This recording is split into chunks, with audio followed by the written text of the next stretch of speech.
Homosexuals are getting bombed by Trump in Iran. Homosexuals open the floodgates for Muslims to invade Spain. Homosexuals are funding Candace Owens' conspiracy theories, and homosexuals are getting elected as communists in every single Democrat hellhole in all of America. We got an insane... Oh, and also Shuanhead called me out or something. I don't know. That's what my chat is saying. We got an insane deep dive on all of the things today. Definitely lock in, boys and girls, for the most heterosexual news coverage you've ever seen in your entire life. We do not submit to the propaganda, which is probably why my channels are fully demonetized. If you want to support me on Patreon, that would be very appreciated. But the great news is we are unshackled, unbound, and unfiltered. At least we are when we're streaming on Rumble and on Kick. We're not getting shadow banned and ordinance dropped by YouTube into the dumpster of history. The point is, your subscription is appreciated. Your support is very appreciated. It's not obligated. But lock in, boys and girls. We have a lot of really, really unhappy Muslims to talk about. Sorry, I have to say some woke buzzwords in the intro so YouTube doesn't realize that I'm actually still based. Free Palpatine, baby! Woo! Let's go! Someone in my chat corrected me and said it was actually Free Palestine, but obviously that's why the Jews took it. They heard free, and then they all showed up and immediately colonized the whole place. It was amazing. Stay locked in, Patriot. Ayatollahs are eating ass tonight. It's bad out there. The USA is locked and loaded, ready to go against the Islamic Republic of Iran at levels of military terror strength and power not seen since World War II. Despite this, we have just been asked by Iran and other Middle Eastern countries to hold off any attack in the perimeters of a deal that has been agreed to. This would include the immediate, complete, and total opening of the Strait of Hormuz and an end to Iran's nuclear threat. Based on this request, I have agreed for the future benefit of the world and likewise the survival of a successful and prosperous Iran to cancel the attack, subject to being able to rapidly make a deal. The country of Israel joins me in this commitment. Get to work, everyone, and get it done. Thank you for your attention to this matter. President Donald J. Trump. Now, the Donald is a lot nicer to these guys than I would be, I'm not gonna lie. Listen, I didn't want to get involved in like a long conflict, and in fact, my stance is very simple. We should have just glassed them. You know, I'm just being real here. We should just obliterate them. The end. All right, but hey, I'm just a simple man with simple solutions to simple problems. All right, and I say more and are in more detail on my Patreon. Now, of course, the U.S. military is attacking Iran again, despite all this going on, which is you know. The other thing is with the terrorists, you have to take out their families. When you get these terrorists, you have to take out their families. That's right, buddy. That's what happened. Donald Trump is gonna kill you. For those of you that aren't aware, Donald Trump is going to kill you. The Rubius, Marcus Rubius, he went out there and he was explaining exactly what's going on. You get 1,000 pounds of bombs for your birthday. We don't say kilos here, we say pounds. I don't think the Iranian regime has ever faced a president like President Trump, That's which right. is someone that actually takes action. That's they right. got used to for Most Iranian regimes were like, oh, hey, if we just like harass them and get like this gigantic propaganda campaign within the domestic United States to just harass the president will just stop. And we'll walk away. And the Donald is like, I'm a businessman, and I will only make a deal if I like it. And the bombing will continue until morale improves. 20 or 30 years, not just the U.S., but the broader world, allowing them to get away with things like lying, breaking deals, tricking people into agreements and so forth. Yeah. In this particular case, they're pretty straightforward. Iran wants a nuclear weapon. Yes, they do. And they were building a conventional missile Otherwise, shield they were going to hide behind. In essence, they wanted... You do realize that if not for the fact that Iran very obviously wants a nuclear weapon, we would not need to be doing this. They would be able to commit. They can't even commit it to it. And by the way, everyone that says, oh, but the Strait of Hormuz was open before, those are people with the geopolitical sense of a termite. A termite! I just want to make this very clear, all right? The reality is, they could have closed the Strait of Hormuz at any point. And could you imagine how devastating it would be if they closed the Strait of Hormuz when they had a nuclear weapon? Like, we attacked them at their weakest. Now, a lot of people would say that's cowardly. I would say that that is someone that actually likes winning. Now, my stance on victory is simple. God demands total victory, and we are here to deliver. All right, that's my stance. That's all I have to say. I don't care about all of the gay, humanitarian organizations that talk about how actually killing terrorists is bad. No, killing terrorists is awesome, actually. To be in a position and so a is year winning. and a half from now to be able to say we have so many drones and so many missiles you can't possibly defend against them. That's what the they place wanted. They wanted to get to. President Trump said I'm not going to let you get to that place, and he went after, wiped out their Navy, wiped out their Air Force, wiped out their missile defenses, wiped out their launchers. Man, I wiped love out how their he says factories wiped that out. Make all of these things and severely That was really degraded nice. their defense capabilities. Now, they still have missiles and they still have drones and they can still do damage, but they no longer have that shield, that conventional shield that they could hide behind. And that's changed the whole dynamic. It's the only reason why they are now willing, and in some cases seem eager, to do a deal on denuclearization, to do a deal on the Straits. Yeah, so essentially, they're not used to actually dealing with somebody that's just willing to bomb them until it's over. That's pretty wild. So another interesting point that Marcus Rubius, first of his name, made is that Cuba is actually very dangerous. To the average American, you see Cuba, small country, 90 miles off our shores, 9.5 million people population. What people forget that when it comes to things like espionage and influence operations, they actually are an influence and espionage superpower. If you look at the history of espionage in the United States, Cuba is the only country that consistently has implanted and embedded spies in our system without even paying them. We had an ambassador, a U.S. ambassador, who ended up being a Cuban spy and was recently convicted. We've had them penetrate the highest levels of the Defense Intelligence Agency. Ana Belén Montes was one of the single biggest intelligence failures on the part of the United States and one of the biggest penetrations we've ever had in our system. So, and then on the influence front, if you look all throughout Latin America, every communist left-wing insurgency that's destabilized governments across the region, every single one of them over the last 40, 50 years has found its support, its help, in many cases its birth from a Cuban influence operation. So it was an important report just to highlight the role they play in our country, a very negative role. Now, a lot of people don't know that because they're like, oh, they're Cuba, they're poor, and they don't have electricity. And then Hasan Piker goes and he steals their electricity to do this little gay show over there to talk about how actually it's really awesome that they're starving their people and imprisoning them and stuff. When the reality is these people are a threat, and the truth of the matter is we are winning. We toppled Venezuela. We're destroying Cuba. But by the time Trump's term is over, Cuba will have a new regime. All right, it's almost guaranteed that that's what we're gunning for. And if not, then under Rubius's term, Cuba will literally become a U.S. territory. It'll become Puerto Rico too. Okay. Holy crap. All right, you do not want Cuba to still be a threat when Marco Rubio becomes president. God damn. All right, the Iranian regime that's been giving China and oil and Russia military weaponry, it's cooked. It's totally and utterly cooked and spladunked. Now, leftoids are being like, I want to live in a world where bombs fall on pedophiles, not children. She's talking about bombing President Trump. Well, I have fantastic for you, random leftoid. Did you know that 3 million children are married to adults in Iran? We are dropping bombs on pedophiles. Listen, man, I don't like the idea of going to war unless we're planning on winning it. All right. Now, that said, I do prefer my tax dollars bombing pedophiles in Iran over my tax dollars funding lesbian, transsexual tap dancing in idiot land over there in Gaza. All right, no thanks. Actually, we're blowing up pedophiles all the time. Now it turns out Cuba had massive reach inside of America. A lot of these leftist protests seemingly were funded and organized by Cuba.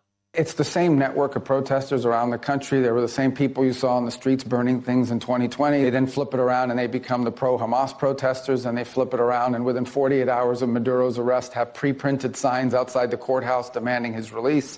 And then they're out there doing the ICE stuff, attacking ICE agents. There's nothing organic about it. It is funded, it is organized, and Cuba is a part of that network. Every country in the world recognizes that the United States is the best country. All right? They recognize that we have the First Amendment of freedom of speech. No other country has that. All right, in England they'll arrest you for mean tweets, and in Cuba they'll arrest you if you disagree with the communist dictator. In Saudi Arabia they'll execute you if you draw a picture of Muhammad. We're the only country that has freedom of speech, and they know that, and we're the strongest country in the world, so they want to destroy us. So what they have done is they have taken our values and done their absolute best to corrupt them, and they are using our free speech to basically destroy our nation. And in some cases, a critical part of that network. And it's a network they will weaponize. And this is, by the way, why I have said I don't think any non-Americans should be able to go to these protests. I think if you're not an American and you're protesting, you should get immediately deported. Who the fuck are you to tell us what our country needs to be worried about? Who the fuck are you to dictate our morals to us? I think every single non-American that's protesting should get deported. And people will cry, but what about the First Amendment? The First Amendment does not apply to them. That's one. And two, being in America, that is not a right. That is a privilege, and your privilege has been fucking revoked. All right, and I would vote for anyone that's willing to do that, and it looks like Rubio is willing to do that. Is against us. And they talk about it openly, about how they will use that network to pressure American policymakers, not just here in the United States, That's right. like Code Pink. They got their Hasan Pikers out there shocking dogs to manipulate libtards into voting for communists. They literally do that. Now, the Donald, well, let's just say he is a master at wordplay. He's a wordsmith, the likes of which we've never seen before. Fox News alert moments ago, Donald Trump just unleashed a new round of airstrikes against Iran. It sounds like part of a more intensive air campaign pitched to him by CENTCOM Commander Cooper. This is according to the Wall Street Journal. Cooper's plan goes beyond the tit-for-tat airstrikes the past couple of weeks and is designed to deliver a body blow to Iran's missile capabilities. That's what I like to This hear. is the go big option. Trump apparently is in an escalatory mood, telling Fox this morning, quote, "We're going to beat the effing out of them." That's my president, ladies and gentlemen, for those of you that are unaware. Yeah, so the point that I'm trying to make is I don't believe in fair fights. I believe in winning. The Saudi Arabia is preparing for a military assault on Iranian-backed Houthis, including a possible ground invasion into Yemen. Hasan Piker in absolute shambles. The worst day ever for that guy. Now, recently, Ukraine has gotten involved, all right? And as I've called it, you know, every once in a while, the side character ends up joining the main quest line. Right, we got a crossover episode with Ukraine literally attacking an Iranian ship that was delivering weaponry to Russia. All right, so we got the ultimate tag team situation where we are bombing the shit out of these guys, and it's awesome. All right, Ukraine bungled their weapons situation, and it was great. Now here comes the best part. Ukraine. All right.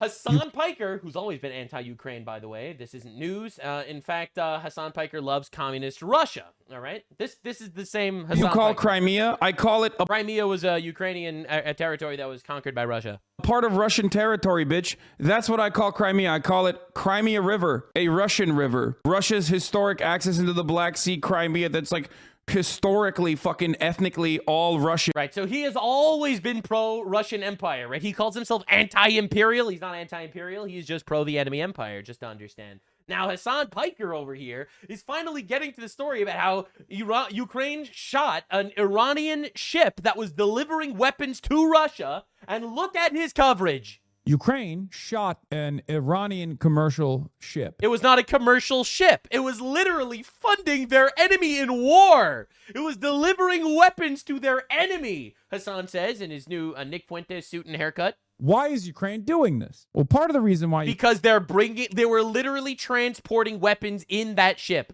Ukraine is doing this is because it's in Ukraine's best interest, I guess, from Zelensky. I guess Ukraine doesn't want Russia to get Shahed drones. I guess, says Hasan Piker, geopolitical expert extraordinaire, pro-Islamic terrorist, and dog shocking. His calculation to operate as an American proxy in the region and try to get America to join the battle. Ukraine's security service, the SBU, said, yes, the reason why Ukraine stopped Iran from giving weaponry to Russia is because they want to trick America into going to war with Russia.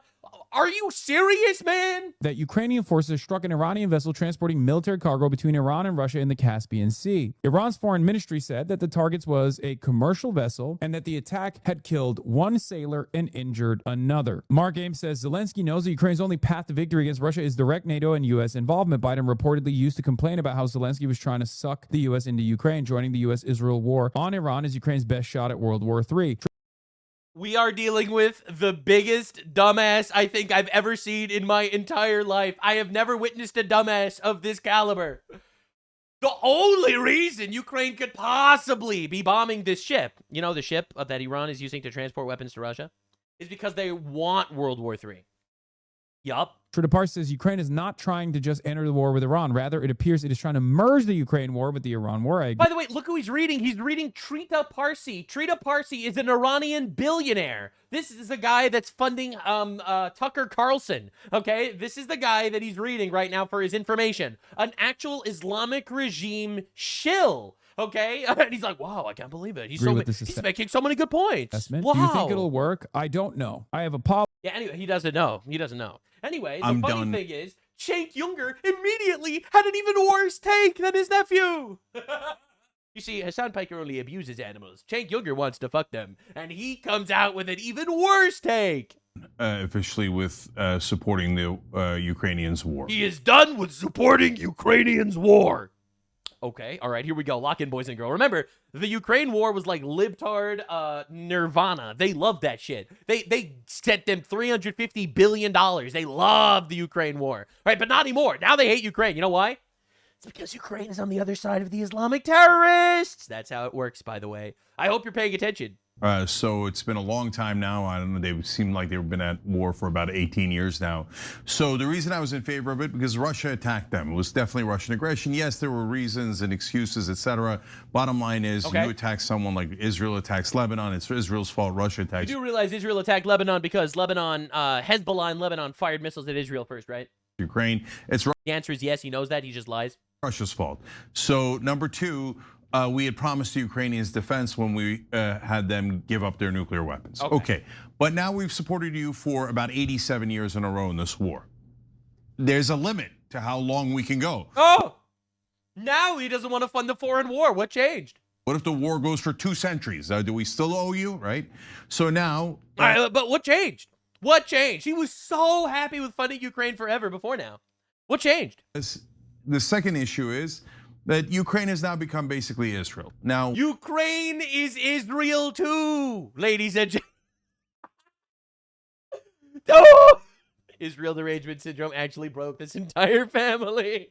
All right, get ready, lock in. The logic is crazy. Why do I say that? You know, we're a rare show that talks about this. They're a rare show that talks about Israel. No one talks about Israel. Phenomenon, it's really important.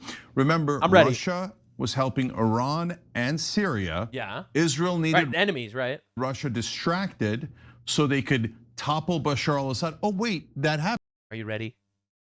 He says that the reason why Russia invaded Ukraine was because Israel tricked Russia to invade Ukraine to get them distracted so that then Hamas can attack them on October 7th and Israel could fire back at that. Do you even understand? Like, what are we even doing here? He thinks that the Russian-Ukraine war, which, by the way, happened before October 7th, where Israel was attacked by Hamas, which led to Iran's complete obliteration. All right. He thinks that this was done by Israel so that Israel could distract them so that they could destroy Iran like 3 years later. Like holy shit, man. This is brown clownery, the likes of which we've never seen. Happened, didn't it? It did, yeah. Oh, yes, it turns out Israel, all-powerful. Not only does Israel control America, but they also control Russia. That's right. And you know how they're able to afford all that? Because 0.01% of their GDP is our foreign aid.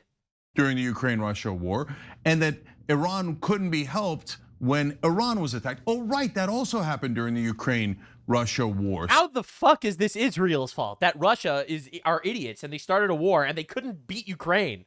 How is that Israel's fault? So Ukraine and Israel working together to keep Russia busy. Yeah, it's almost like they have the same enemies. He literally just outlined why Russia and Iran are allies, sending each other weapons. And he's like, and Ukraine and Israel are working together. And it's like hello? Russia attacked Ukraine and Iran attacked Israel. These people get stupider every single day. So that Israel can attack its neighbors and take more territory. So then why hasn't Israel taken more territory? I feel like if Israel's being blamed for taking more territory, they should just take it at this point. Before that was apparent to people who were paying attention. Now it's more than apparent, it's obvious because it's so obvious. It's so obvious that Israel got Russia to attack Ukraine to get them distracted so that when Israel got attacked by Hamas a few months later, Israel is able to then escalate the Hamas war into a regional conflict where they get bombed by Iran so that they bomb Iran back so that 3 years later when Iran gets devastated, Russia is occupied because of Zelensky. And you know how you know all this? Because Ukraine bombed an Iranian boat that was bringing weapons to Russia. Holy shitamoly. These guys are incredible. They're just amazing. They're so incredible. They're so cool. They're so cool. Shot really an Iranian commercial. These guys are actual retards, Ukraine. But I can't say that word. They're actually unintelligible levels of dumb. They're dumb, mega dumb. Anyway, the funny thing is, Israel just wants more land. How could you say something against Israel? Israel is the Jewish state, the greatest state of all, right? My favorite clip of all time. Anyway, this was him back in the day explaining how actually actually Hezbollah are bad guys. Who wants Hezbollah to go stronger? No one. They're fundamentalist Muslims. They can't possibly help Lebanon. And if they do harm to our interests as the state of Iran or Syria, we will crush them. And they know it, right? It's that they keep firing the rockets into Israel. You can't keep firing rockets into Israel Weird. and go, oh, wow, look at that. They invaded. I never would have suspected that. So, and that's Iran and Syria. It's almost like he knows all the things and he doesn't care because he just outright supports Islamic terrorism now or something. That is so weird. That is so weird. The Donald keeps striking Iran. Fox News alert, light them up.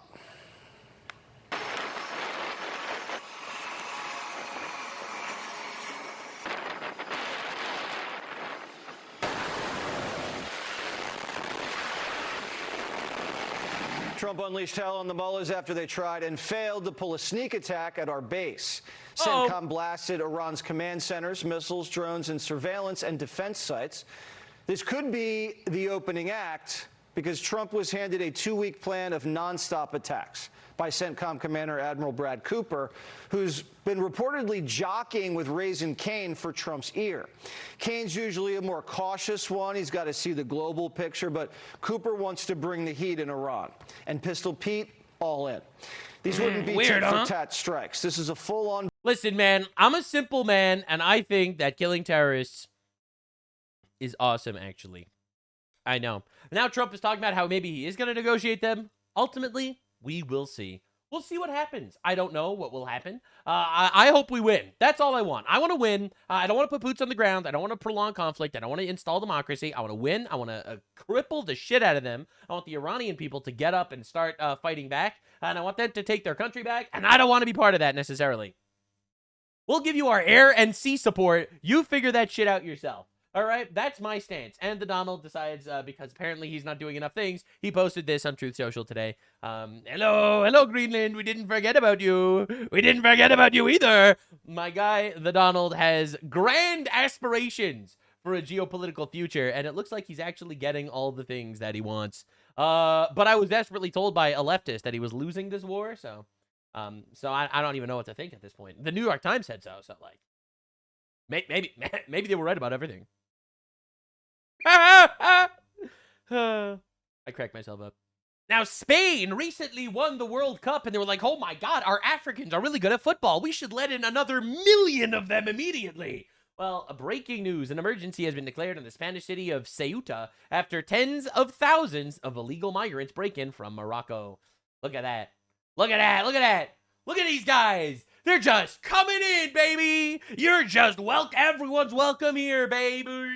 Just show up, jump in the water, and make this place your new home. Borders are imaginary anyway. All right, so here, the estimate was 50 to 80,000 Moroccan Muslims invaded Spain. Now, this obviously happened because Muslims always wanted to conquer Europe, literally for the last 1,400 years, and European leftists are literally letting Muslims conquer Europe. This is why it happened. There is no other reason for it. We're going to watch a couple of really low IQ people blame external sources like Trump and the Jews.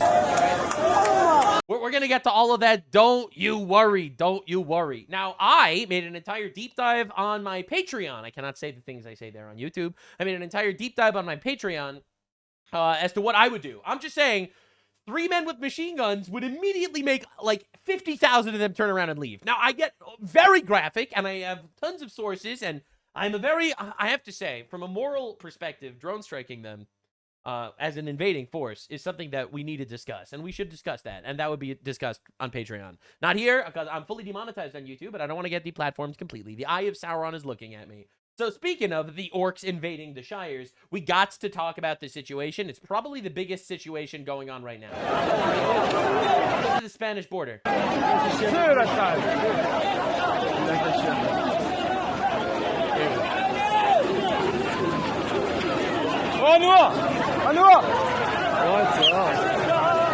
Dude, look at this, man.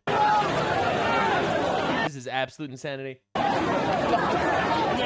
Oh my God. Anyway, anywho, we have to start. Everyone in chat's coming up with very creative solutions, and yes, I agree. Gatling guns would be effective. Again, but not that I endorse it or anything.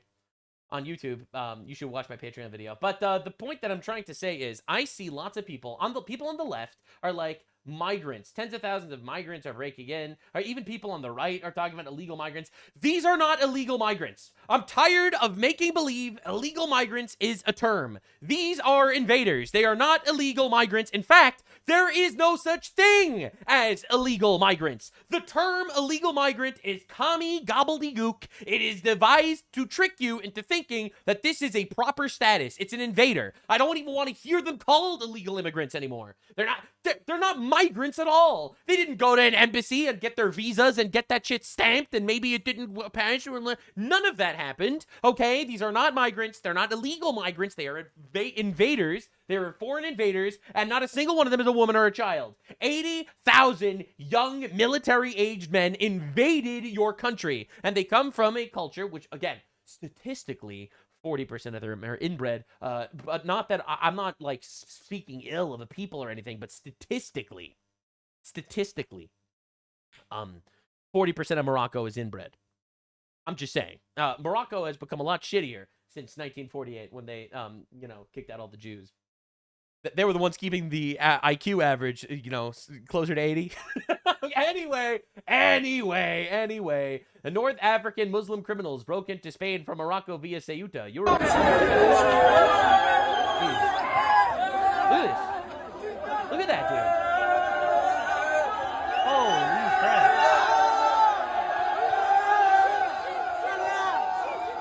Look at that. Oh my God. Now, a lot of leftoids talk about asylum seeking and stuff like that. Asylum from what? Morocco's not at war, bro. Morocco is not at war. Some leftists be like, January 6th was worth. Yeah, sure. Morocco's not at war, okay? They're not asylum seekers. They're leaving a shithole and they're coming to an actual first world country. Or at least what used to be a first world country. Pedro Sanchez says, the government of Spain is fully committed to providing an immediate response to the situation in Ceuta. We are mobilizing all necessary resources, working with Moroccan international authorities, and preparing the necessary measures to restore normalcy as soon as possible. Notice how he doesn't say I'm going to deport every single one of those. I'm not going to deport all the orcs. Now, I want to just let you know, he's going to give them citizenship. I guarantee you right now, he's going to say they were all returned. When most of them were not returned, he's just going to give them citizenship. They're going to vote for him. Just get ready. This is how they cheat. All right? It is baffling how treasonous Western politicians are. Castrated, weak, and lobotomized ideologues. And this dude responds, he dared criticize Israel, and now this is his country getting invaded by immigrants. You do the math. And it's like, bro. Bro. Anyway, more on this later. All right, more on this later. I don't want to. We have to cover the situation, and then we have to talk about the coverage and the responses. So this is what Spain's far-left Prime Minister Pedro Sanchez. Que el gobierno de España va a utilizar todos los resortes del Estado, todos los recursos del Estado, para garantizar la seguridad de los ciudadanos. We are going to use all of our resources to guarantee safety. Ceutís, por supuesto también la convivencia. And to ensure coexistence. Oh my God. Bro, you need a Robespierre. These motherfuckers. That was a joke, obviously. It was a historical gaffe. All right? It was a historical joke. En la ciudad autónoma de Ceuta, además de lo que siempre hemos venido desplegando durante estos últimos años, que es un compromiso rotundo, total, Spanish government's firm, total, unequivocal commitment con el presente y el futuro de la ciudad autónoma de Ceuta. The city of Ceuta. Isn't that beautiful? Isn't that nice? Isn't that glorious? Wow. I'm so happy that they're going to worry about the coexistence. Oh, coexistence is so important when you get invaded by, 80,000 orcs. That's right, baby. Oh, it's going to be great. All military-age men means it's an invasion. Dude, look at this. Literally, look at this. This is absolute insanity. 50 to 80,000 invaders just showing up. Now, again, the Bible is very clear what you do to invaders. They invade your land, you kill them. That's biblical principle. I think this is an act of war. And I think anyone that is with their eyes closed, listen, man, just because 80,000 inbred cannibals are coming into our country and raping us, it doesn't actually mean it's an act of war. It just means that they're escaping from checks notes, a country that's literally not at war at all. Remember when they're all talking about how actually the reason why we're getting raped in our homeland is because we're bombing Afghanistan. No one bombed Morocco. None of this has anything to do with us. None of it. All right, this is because the Muslims want to invade Europe, and the Europeans are letting the Muslims do it. This is why it's happening. Now, Brian Krassenstein, who is single-handedly making me anti-Semitic, had this to say: "These people merely want the best life for themselves and their families. So, just like everyone on the planet, the fact that so many conservatives and so-called Christians are attacking them is disgusting." Oh my God! Oh my God, bro! Single-handedly making me an anti-Semite in like 3 seconds. What are we talking about, dude? Oh my God! Brother! No! Not everyone on the planet has the right to live in my backyard. Not everyone on the planet has the right to live in the countries that we have built. Not everyone on the planet has the right to rape my child. Okay? No, actually. Sorry. This is such an unbelievably, leftoid logical fallacy. It's insane. It's crazy. Where are their families, Brian? Where are their families? You know, these aren't just people looking for their best lives for themselves and their families. Where are the families? It's literally just invaders. Military-aged invaders. Holy crap, bro. Bro, our word is raving the illegals into Spain. Dude, look at this. Look at this. This, I think, is the most quintessential image of this entire story. It's the most unbelievable thing ever. It's okay to be anti-rape. Listen, man, I was anti-rape and I got demonetized on YouTube. I'm just saying.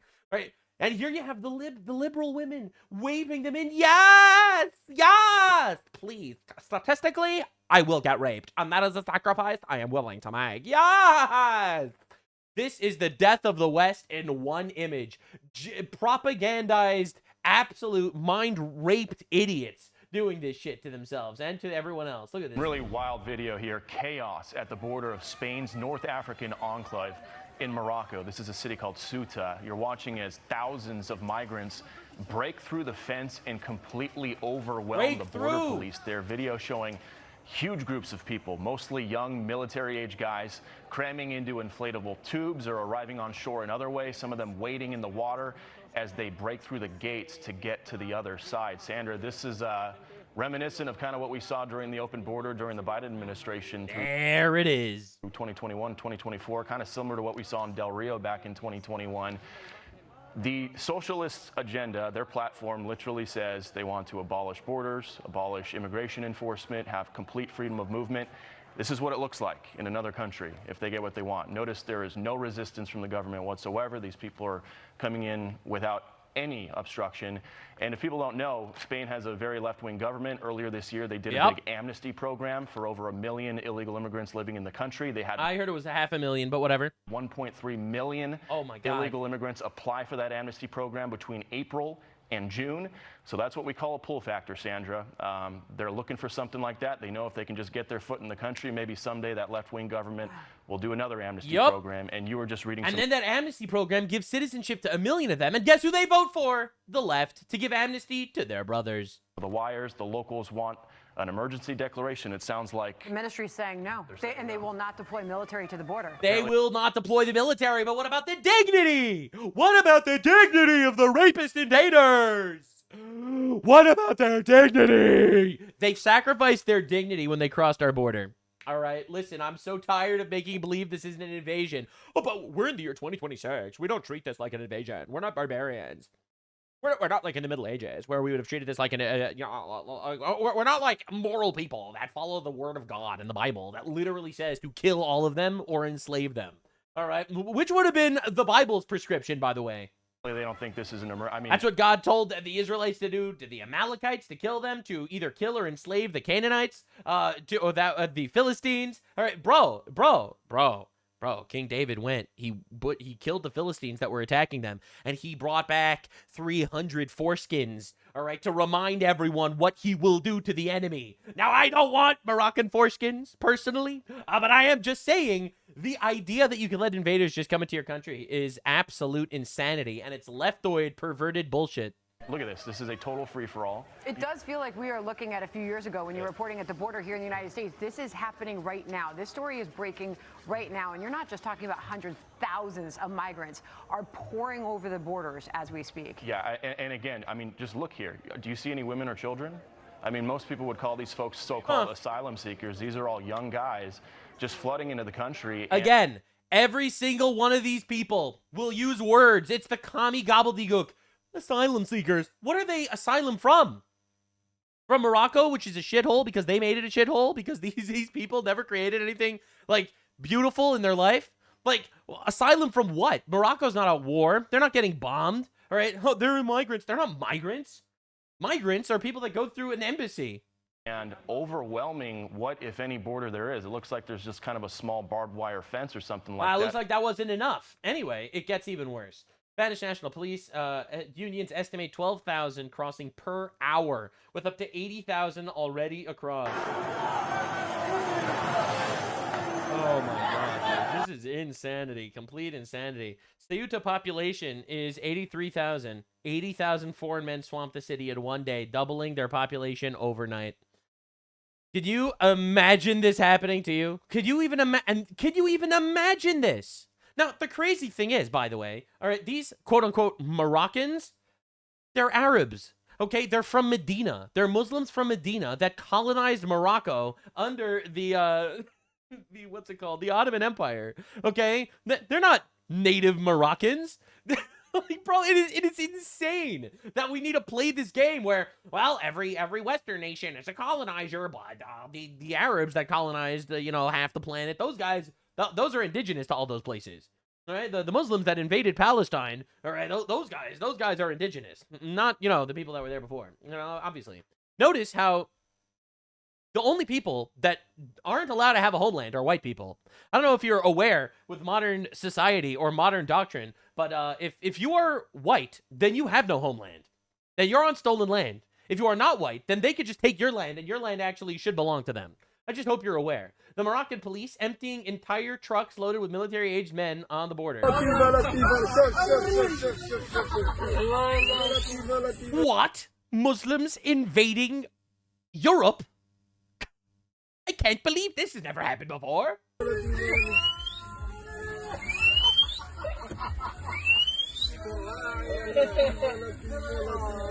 It never ends. It never ends. Now, these clips are insane. Bro, look at this. El máquina de la semana. Bro took his bicycle. Bro took his bike, brother. En bicicleta por el agua. Dude.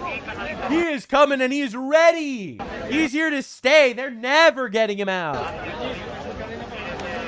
To be fair, it probably wasn't his bike. But anyway, so this is America. If Republicans lose in 2028, by the way. I hope you're aware of what this means. All right? So everyone that complains, oh, but Donald Trump isn't doing enough. I agree. Donald Trump needs to do a lot more. A lot more. You got to deport everybody. You got to deport the students. Got to deport the agitators. You got to revoke the citizenship of the communists. Everyone that says that Trump is bad. We should have voted for the other guys. We should vote for the Democrats. This is what you want. Okay, I am tired of making believe that that's President Trump, talking to Fox earlier, says it's terrible. Remember that picture? That's going to be us in 3 years. If the wrong side gets in, if the Democrats get in, you will not live a very good life. We did. And he's just right, actually. All right, so here we have Owen Schwartz. Dude, what happened? This dude used to be on Fox, on Alex Jones. He was kicked off Alex Jones. He became a lesbian. I'm kidding. And this is what he posted today. You know, I keep hearing this claim that net migration is down under President Trump. But let's actually crunch the numbers. If the Biden administration let in 20 million illegal aliens and the Trump administration has only deported 2 million illegal aliens, that actually means that you're losing by 18 million. So that means we should vote for the Democrats so that we would have 40 million illegal aliens? Like what are we even doing, man? It is absolute insanity. Oh my God, bro. Oh my God. And we have and he's also, by the way, like one of those Israel guys. Like, it's all Israel stuff. Like his entire thing is Israel. LeBron, dude. Oh my God, it doesn't stop. Wars and Tucker Carlson and Laura Loomer and Israel. Who's really behind the invasion of Spain? I'm guessing the Jews. All right, anyway, so this is what the Donald had to say. 1 month ago, because let me remind you, Spain is such a left-wing government that they ended up pro-Ayatollah in Iran. They didn't let us use their airspace. They aren't funding NATO, by the way. Just want to make this clear. They're not funding NATO. They're not letting us use their airspace, an ally, to fight Iran. They're literally running propaganda for Iran. And this is what Trump had to say. The Spanish, they're members of NATO, but not very good members of NATO. They say, no, we don't want to help other people. What are we doing, huh? They are not behaving nicely, but they will learn soon after they relinquish their grip on. But they will learn. Cuba and Guam, the Philippines and Puerto Rico, and they were all ours. We got them all. But they will learn. So he says, but they will learn. And he's right, because they learned very quickly. And of course, these know your enemy, says Sayed Muhammad Marandi. All right, now understand, this is the beginning of the conspiracy theory that America got Morocco to invade Spain.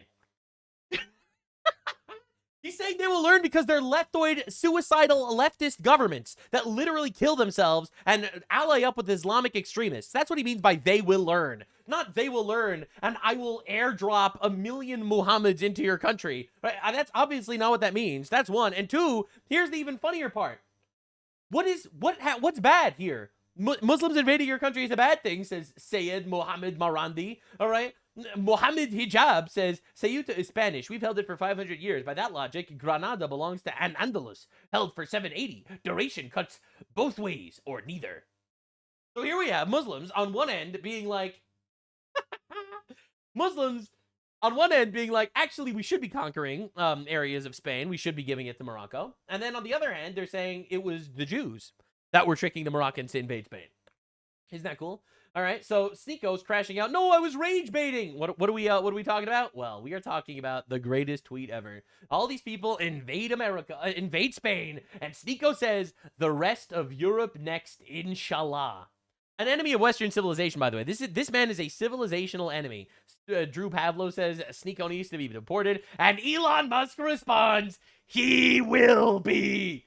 He will be, baby. Yes, sir. Yes, sir. Now, even Nick Fuentes gets involved. If he gets deported, we are all buying Teslas and voting Republican and getting Optimus robots. But I'm just saying, we could cross this divide. All right, Nick. Nick and I, not so different, you and I. Not so different, you and I. I feel like ultimately we can both be friends on this issue. We'll deport Sneako and Hasan, and then we'll get back to our petty squabbles. I'm just saying, Shlomo Fuentes, once again, strikes hard. Absolute patriot. We love to see it. Anyway, so Sneako is now crying and saying that Elon is being blackmailed by Benjamin Netanyahu to try to get him deported. And here's Benjamin Netanyahu. Anyone saying deport Sneako right now, you stupid idiots. I see them in the TTS too. Yeah, I'm going to wear a shirt that says deport Sneako. Oh, I really owned him. You fucking retard. Astaghfirullah for cursing. Look at Benjamin Netanyahu saying this.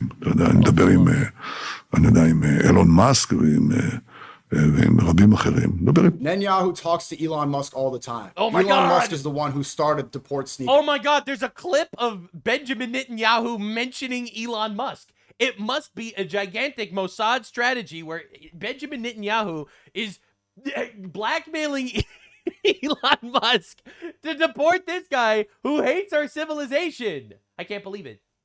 What do you think Netanyahu and Elon Musk are talking about? Sneako. I think they're talking about Sneako. What does the future hold? Where is it going?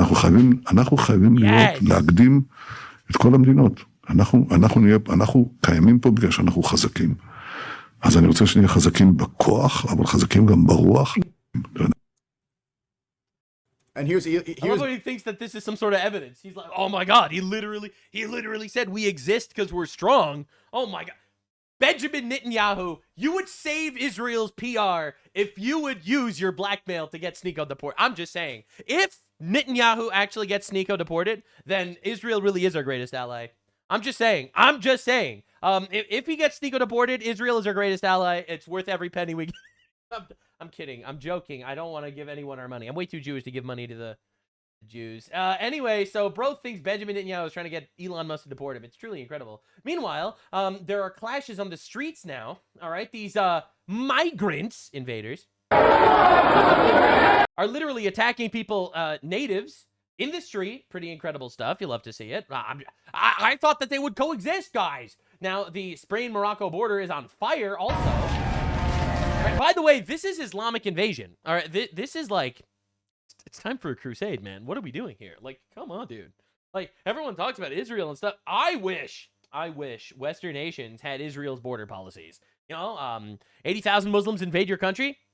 You fucking stop that shit immediately. I'm just saying, this doesn't look like cultural enrichment to me. All right, listen, bro. If every single nation in the West had Israel's border policies, we would be living in paradise. We would be living in paradise. I'm just saying, by the way. Now, Spain condemns Israel every 2 days, and we will get to that in a minute. Illegal migrants set cars on fire. By the way, they're not immigrants. They're invaders. Set cars on fire after breaching the Melilla border fence into Spain. هنا في المعبر الحدودي ديال بلينصة. Look at this shit. Unreal, dude. Thanks for the 1,000 bits, Radcliffe. Deport Sneeko. Deport Sneeko. Amen. It's Netanyahu propaganda, because I guess he's based or something. Spain estimates 49,000 illegal immigrants entered his country in the past 24 hours. Of course, this is Spain's estimate, which means it's probably more than this. Elon says it's an invasion. He's right. All right. Invaders are raiding homes in Ceuta, Spain. Look at that. Look at that, baby. But I thought they just wanted to coexist. But they're asylum seekers running away from a country that's not at war. They're running away from a shithole that they created to come to a country that's not a shithole yet. But they'll make it one soon. Don't you worry. They will make it one soon. I'm just saying, import the third world, become the third world. And this is why we need a Second Amendment, thank God. All right, anyway, stores in the Spanish city of Ceuta are being overrun and looted by illegal immigrants. Where are the police? Where are the police? Where's the military? Where are the drone strikes? Oh, good. We found the police. Let's go. They showed up after the place was taken. Look at that. No, they're just letting them out with bags of shit that they stole. They're not arresting them. They're just making them leave full of bags of loot that they've grabbed.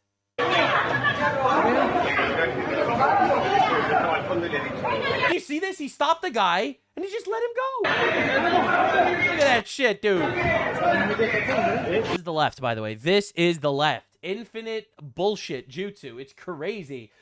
Amir Dar says, Spanish soldiers in Ceuta comforting a Moroccan child who made it to the beach. A lesson in how a nation's soldiers can make it proud. No, look at a crying child. We must throw away civilization. No, there's a crying brown child. Wow, orange man, racist. Open the borders, please.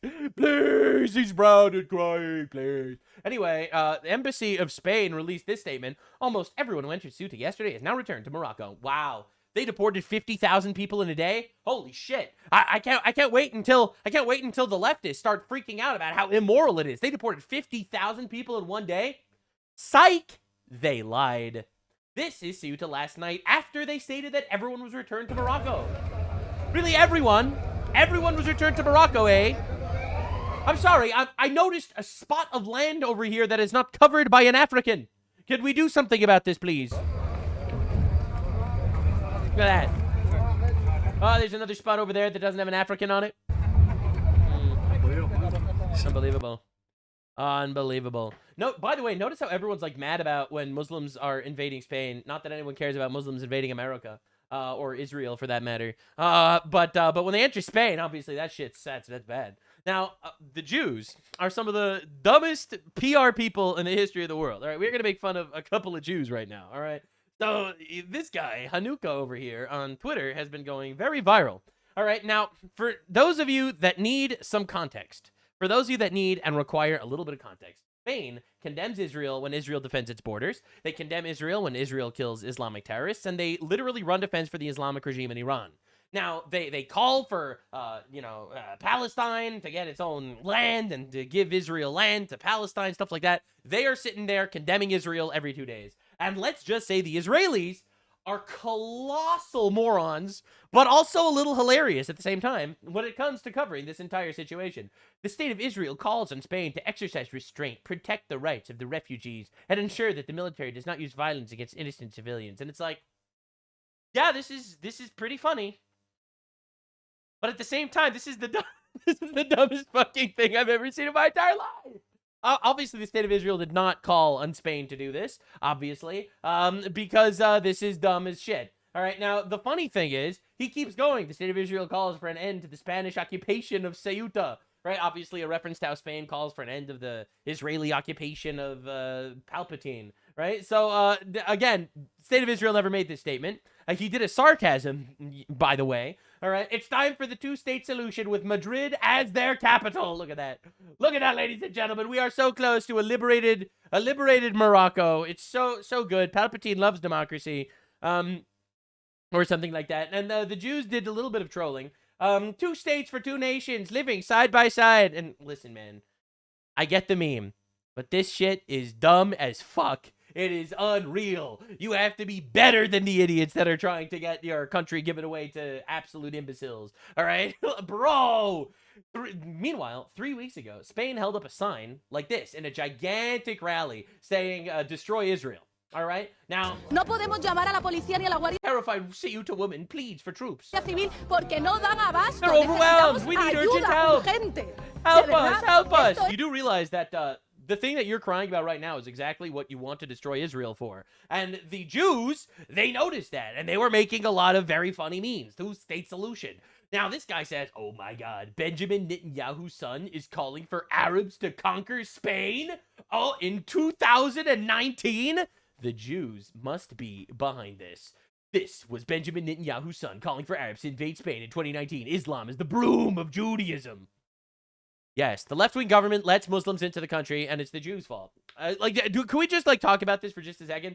A, Spain chose to stand in solidarity with Gaza and Palestine. B, Spain refused to participate in the Iran war. C, Spain is invaded by Islamic immigrants, military-aged males from Africa. What does one have to... This has nothing to do with each other. Yes, Spain chose to stand in solidarity with Gaza and Palestine because they're dumb-ass leftists. Spain refused to participate in the Iran war because they're dumb-ass leftists. Spain is invaded by Islamic immigrants, all military-age males from Africa, because they're dumb-ass leftists. That's why, all right? That's why this is happening. It's not because secretly the Jews are dropping Islamic bioweapons into Spain. What are we doing here, man? What are we doing? The military could simply gun these people down in a few minutes, but they don't because the military is owned by the Jew. These people coming to our country is because of the Jew. Bro, Spain is owned by the Jew. Yeah, Spain is owned by the Jew as they carry gigantic Destroy Israel banners in all of their parades. All right, yes, owned by the Jew. Absolutely. Now, Hasan Piker gets involved, and you thought you heard bad takes before? Oh, baby, you're not ready. Earlier, you mentioned Morocco. What do you mean Israel caused it? Israel and America got the Moroccan government to send 40,000 people into Spanish-administered territory. Source? I made it the fuck up. Now, but here's the even funnier part. He doesn't call it Spain. He calls it Spanish-administered territory. Now, this is the truly funniest thing of all time. The funniest thing is, Hasan supports the invasion. He supports liberating the Spanish-administered territory. He wants this area of Spain to be conquered by Muslims. Okay? That's why he calls it Spanish-administered territory, not Spain. So, understand, this dude wants this invasion, but simultaneously, he's talking about how it's actually America and Israel that's manipulating the Muslims to invade Europe, because historically, Muslims have never invaded Europe. Now, the craziest thing is, why is this a punishment, Hasan? Why is it a punishment for Muslims to invade Europe, huh? Why would Israel or America want Muslims to invade Europe? It's not even on some conspiracy shit either. The New York Times is openly covering it as No, they're not. The New York Times never said this. This post used to have a community note. I don't know if... Oh, refresh the page. The New York Times reports Moroccan police urge migrants to cross into Ceuta amid removed, but it doesn't attribute involvement to U.S. or Israel. He just lies. Lying is OP, says Hasan Piker. He just lies every single time, bro. Oh my God, dude. It's crazy. My favorite thing about this entire thing is the Muslims are saying that the Jews are using Muslims as a bioweapon. Like, you do understand that. The Muslims are like, Muslims being into your country is the worst thing that could possibly happen to you. The Jews are doing it. You cannot make this shit up, bro. You cannot make this shit up. Dudes are like, Muslims invading your country is the worst thing that could ever happen to you. That's why the Jews are forcing it to happen. Muslims really out there doing that. Morocco in Spain is called invasion. Spain in Morocco is called Spain. Here we have Muslim be like, actually, we should be invading you, but also it was the Jews. Dude, it's absolute cinema watching these guys. Candace Owens immediately gets involved. Did you know that the Star of David, a cult, a Baal symbol? What? What are we even doing here? Used to be on the flag of Morocco before modern Israel existed. May want to look into the history of the Alawite dynasty. We discussed this in my Becoming Brigitte series, where she's getting sued for saying that Brigitte Macron is a man. Pedophiles, like Emmanuel Macron's favorite actor, Andre Guide, would regularly go to Morocco with the express purpose of raping Muslim boys. Occult worshippers always harm children. Spain, stay strong. Oh my God. By the way, the flag in Spain, for those of you that are unaware, is it's actually a 5-pointed star, not a 6-pointed star. Bro, dude, this is incredible. So the left is claiming Ceuta does not belong to Spain because it was taken in 1415. Are you going to tell the Turks to give Constantinople back to the Christians because they took that in 1453? For those of you that are unaware, Muslims are the biggest colonizers ever in the history of the world. And it's not even remotely close. So the reality of the matter is, every time I see a leftist support Islam, or a Muslim be anti-Western colonialism, I immediately don't care.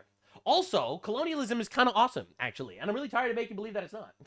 Bro, we gave Africans toilets, and what have they given us?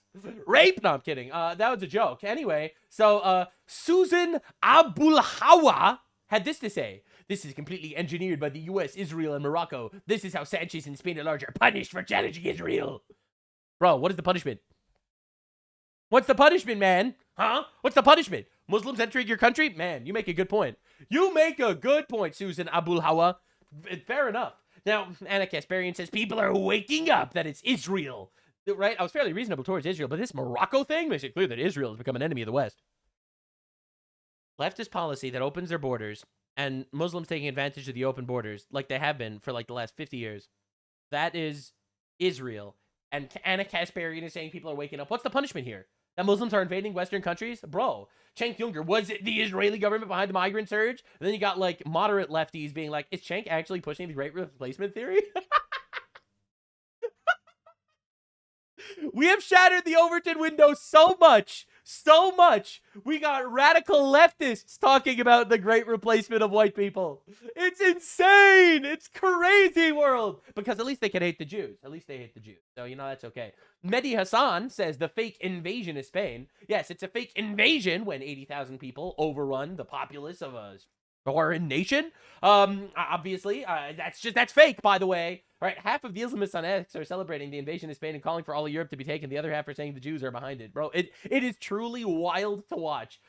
Okay, so whoever this was deleted their post. The corrupt left-wing Spanish government refuses to police its own border. Wow, it's Rubio and America and the Jews and Israel. Bro. Spain takes a pro-Palestine stance. Spain refuses to help with the Iran war. Mysteriously, a wave of illegal immigrants from Africa hit their shores and a bunch of Israelis promoted. Yes! Because they're radical lefties, which is why they're pro-Palestine. They're radical lefties, which is why they didn't let us use their airspace. And they're radical lefties, which is why they have open borders. All this makes so much sense, actually. Literally, all this makes so much sense. What do we do? They literally just gave 500,000 people amnesty. 500,000 invaders were given amnesty to vote in their elections. Jews when you blame them for mass migration. Also Jews when Spain gets invaded by Moroccans. I mean, that one's just true. I'm not going to lie. He's just kind of spitting with this one. Nothing wrong with that one. As a Jew, this is obviously our fault. So please do not blame the 10 million Spanish leftists that vote for this campaign. And are now silent about this. It was the 0.03% of Jews in Spain. Also Israel. My buddy named Jihad, he assured me of this. Please listen. Fair point. Israel forced Pedro Sanchez to give amnesty to 500,000 undocumented migrants. True! Now, I have to show you the dumbest fucking man in all of politics. And it's Itamar Ben-Gvir. This guy is an Israeli politician. And every single time he makes a tweet, I become a little more anti-Semitic.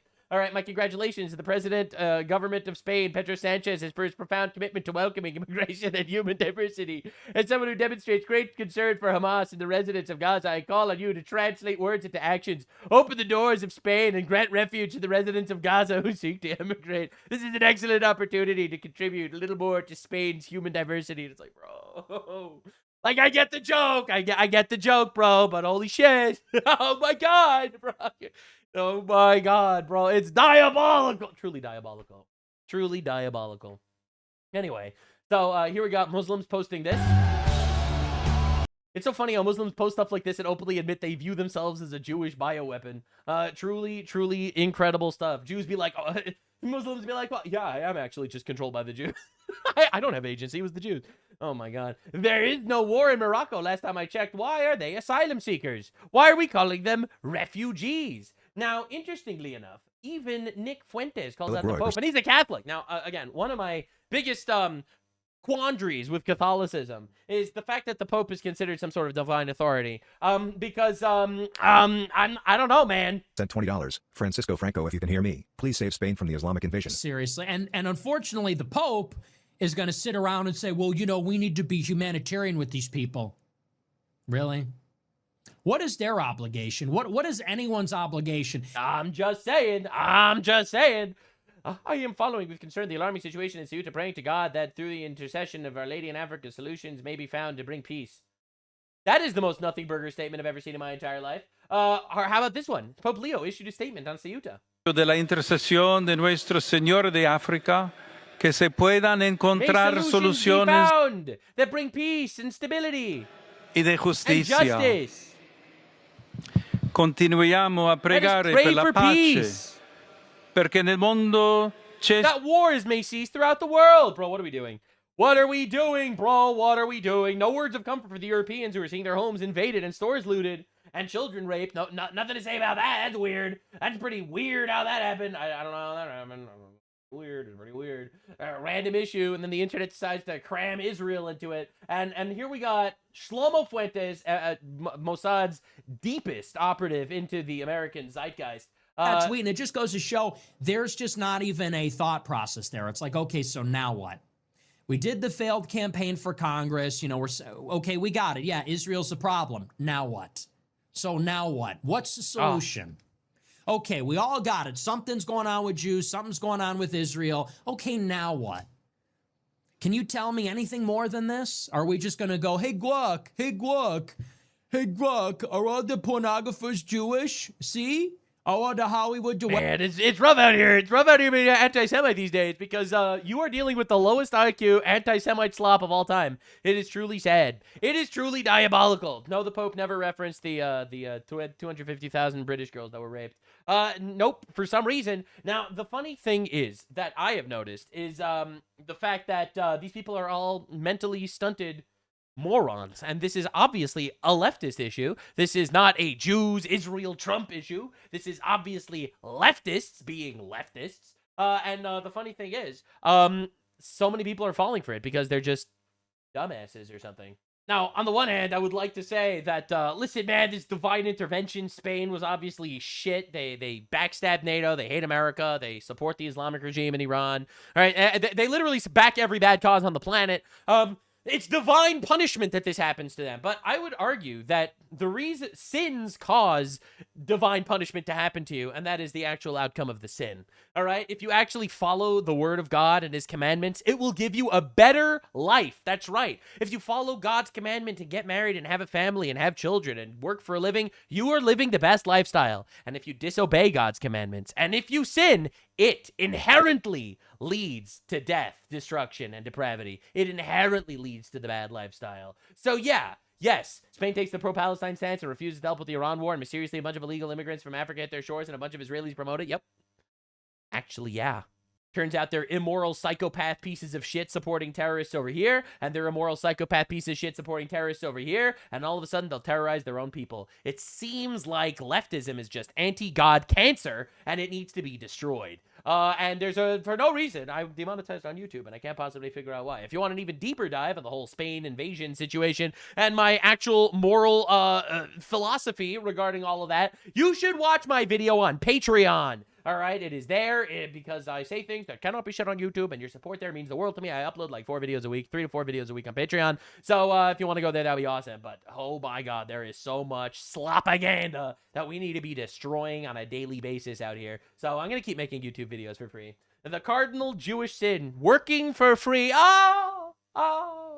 But I'm just saying, it's not too late for the United States or Israel, for that matter, to take credit, you know? Like, if you disobey us, we will send you 1 million Muslim cannibals to your doorstep. And then if you don't like it, I'll just remind you that diversity is actually your greatest strength. And then what? Checkmate, liberal. Liberal. Now, while the conspiratards are pushing all of their theories about how actually it's the Jews that are tricking tens of thousands, if not hundreds of thousands of Muslims to invade Europe, now I do have to say, we do have to talk about the other conspiratards. Because the truth of the matter is, of course, Jews control Muslims, like, with their minds. That's a known fact. This is why Muslims have historically never, ever bothered Jews. Now, the thing is, Candace Owens has been pushing a lot of really interesting theories as to who really killed Charlie Kirk. Well, she recently was told by someone that she is on the right track. And this is pretty great stuff. And then we're going to talk about the COVID stuff. We have so much to talk about. Back to you guys as well, because I wasn't in a good place last year. I wasn't in a good place in Q1 of this year. I'm now in a good place. And I also just feel, if we're allowed to feel, I just feel Charlie's presence now. Like it's like we're on one more tour, like one more. Ma'am, that's the devil. That's not Charlie. Sorry, bro. She is committing shirk every single day. She out here praying to humans and stuff. Or fight, like we're just hitting the ground again right now. I know he's on our side, I guess is what I'm saying. Charlie Kirk spends his entire life fighting against anti-Semitism and fighting for this. He was more pro-Israel than I am, just gonna let you know that, all right? He was fighting for the Jewish state.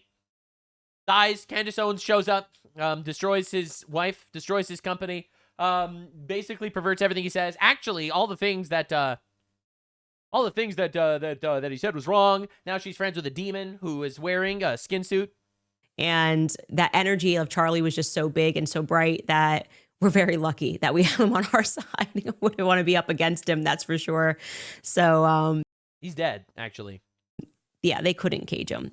Yeah, I think she needs an exorcism, actually. I wake up and I just see every trend dedicated to Charlie in the news and people discussing it.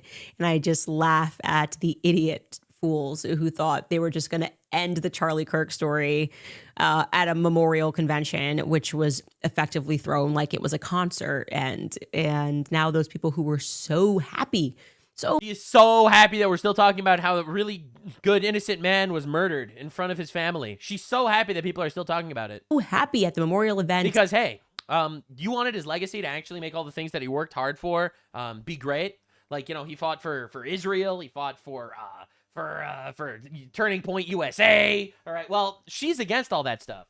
All right, you know, she's out there. She's having sex with her husband, and she's screaming Charlie's name. You know that. Clinking glasses thereafter are very bitter and very angry. And somehow, not in the immediate aftermath, they weren't angry. Now they're very angry. I wonder why that is. Holy shit, she's evil. Anyway, so she had a bit of a Freudian slip where she admits she might have committed a felony. And most people don't even see a gun. I would like to stress that. We have seen no evidence that there was no gun. Tyler Robinson, the guy that shot Charlie Kirk, actually didn't have a gun. Maybe it was an exploding microphone. Was even a gun on the rooftop. Whoa. Even our source, the person who recorded.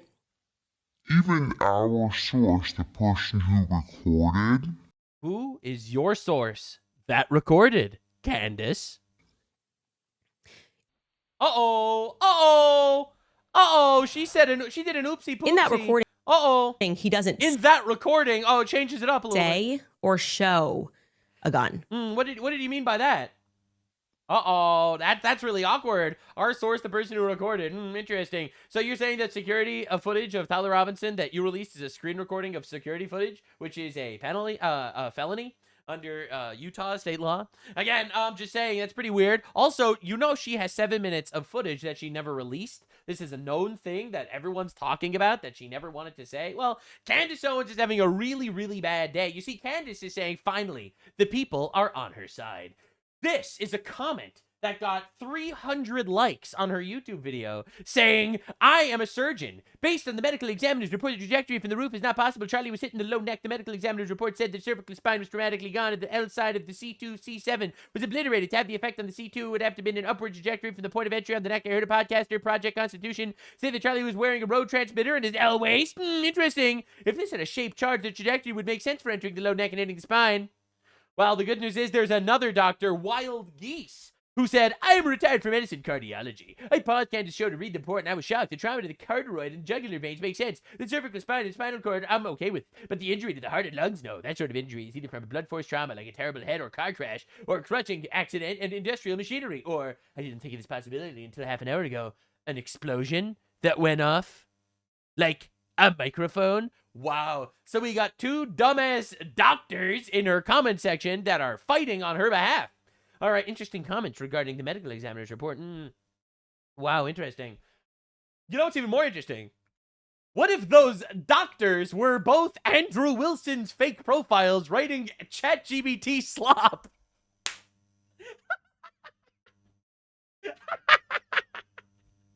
What if that was the case? Now, I'll let you know. I actually did email her tip line about bees. All right, I didn't want to get into this, but I'm pretty sure she's quoted when she was talking about like the bee cult, right? There was a bee cult that was of communists and feminists. All right, I was emailing her information that I was making up about the bee cult. Now, I wanted her to directly quote like my full email, so I didn't say it out loud. But like I did this before too, and I don't know if part of the reason why she was running through with the bee cult, because I got multiple different emails to send her tips about the bee cult. I'm just saying. I did do that. I was waiting for her to like call out one of the emails by name so I would have receipts. She never did that, so I'm just saying. You know, I got really hairy with it. I was like, did you know that the one female prophetess in Judges, Deborah in Hebrew actually means bee? Radical feminists are actually pushing for using bees as their symbology to push themselves. And I came up with like this whole theory. All right, I sent it to Candace Owens. It was amazing. And she goes with the bee thing for like a couple of weeks until that was like a little too insane. Now, again, I don't know if she was actually reading my emails or whatever, but I am saying I did the same thing. So I fully believe him when he says this. So yes, it was a Mossad propagated disinformation campaign meant to annoy the dumbest fuckers on the face of the planet. So anyway, Candace Owens out here posting comments that were from him, actually pretty diabolical. Now, if in fact these are your posts, you realize you impersonated a surgeon who put out false information and investigated for practicing without a license? Candace Owens fans be like, oh my god, you said you're a doctor in the comment section of a YouTube video. We're gonna kill you now. You're gonna go to jail. Yeah, all right, dude. Yeah, okay, all right. Now, so this guy, Owen Benjamin, he decided he is gonna prove Candace Owens correct. There is no way for him to sneak the rifle on the roof. Okay, I was getting a little annoyed just seeing people like that I know better. I have a very similar gun to the alleged. This is a 30-06, same, I mean, most people have this gun, okay? I know the people saying that the footage is real have the same gun. I'm 6'8", okay? You're also wearing tight pants. Okay, I'm taller than... Bro's like, I am wearing fucking yoga pants and I can't fit a gun in here. Michael Jordan. You see the bottom there? This is what it would look like in sweatpants. I'm 265 pounds, 6'8". This is retarded. Okay, this is like the dumbest, stupidest fucking thing I've ever seen. And it's obviously not what anyone saw. This goes all the way down my leg. I mean, guys, if you're just a liar, why? Fantastic question. Anyway, so this guy responds. There is a rifle on my persons.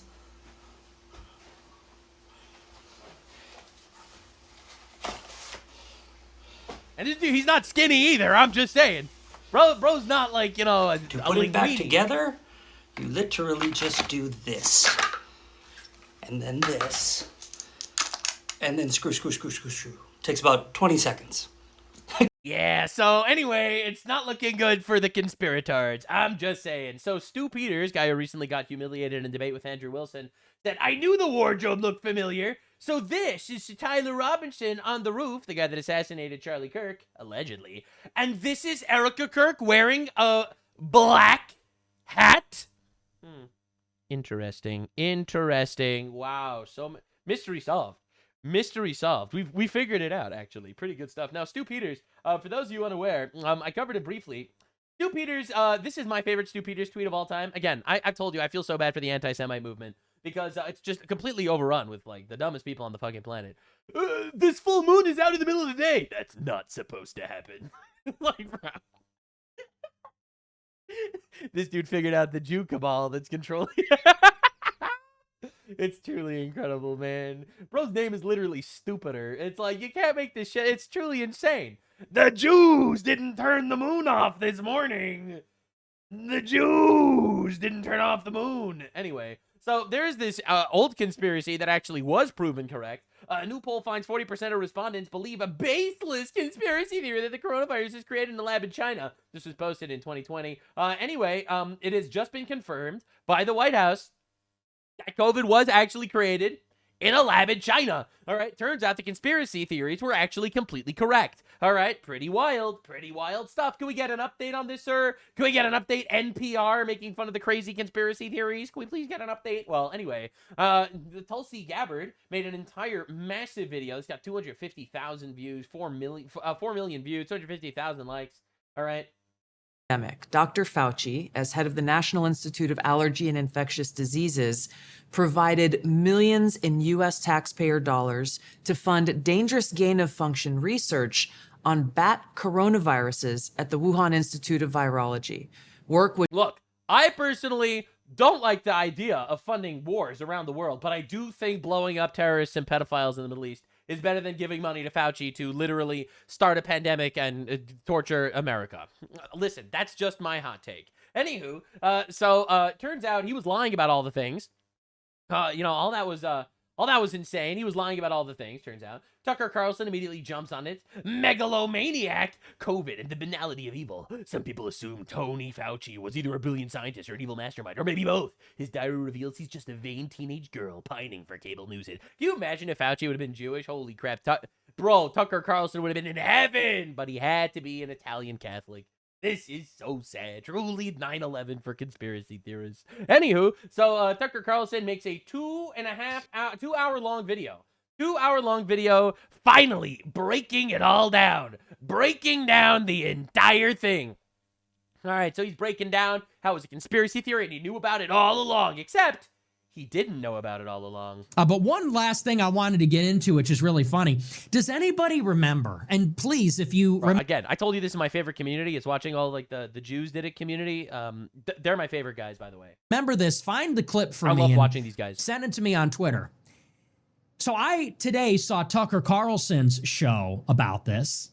Tucker Carlson covered the pandemic, or rather the hearing of Anthony Fauci, and Fauci talks about Tucker in the journals, and Tucker's responding and reacting to it.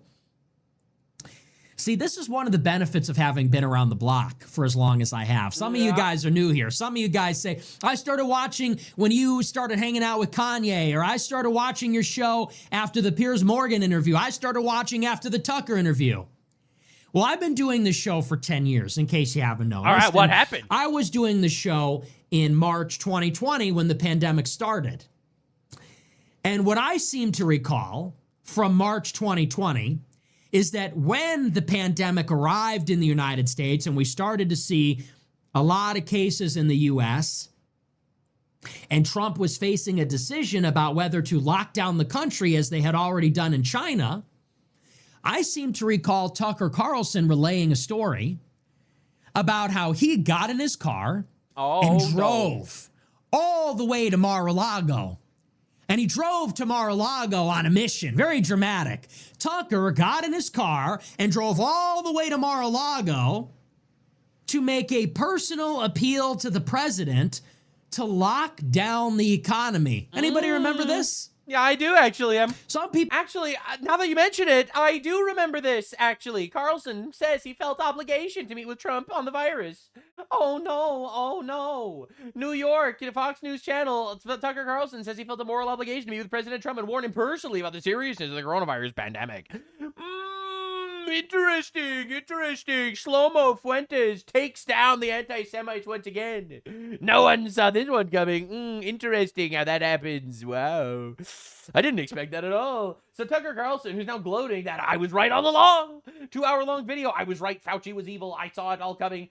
You literal liar. You actual shit. His entire audience is Pakistanis now, so no one's actually going to call him out on this shit. Right? But anyone that actually was around in like the conservative Fox News days, remember that Tucker Carlson was one of the most pro-lockdown people ever because he's actually in my opinion, paid CIA asset. All right, in my opinion, that's what we're dealing with. Cenk Uygur is also trying to rewrite history. The thing that pissed me off about Fauci is that over a dozen scientists told him the virus was very likely man-made. Only 2 said it might have come from nature. He lied about the scientists' consensus, and they concluded it was natural. That makes scientists look bad.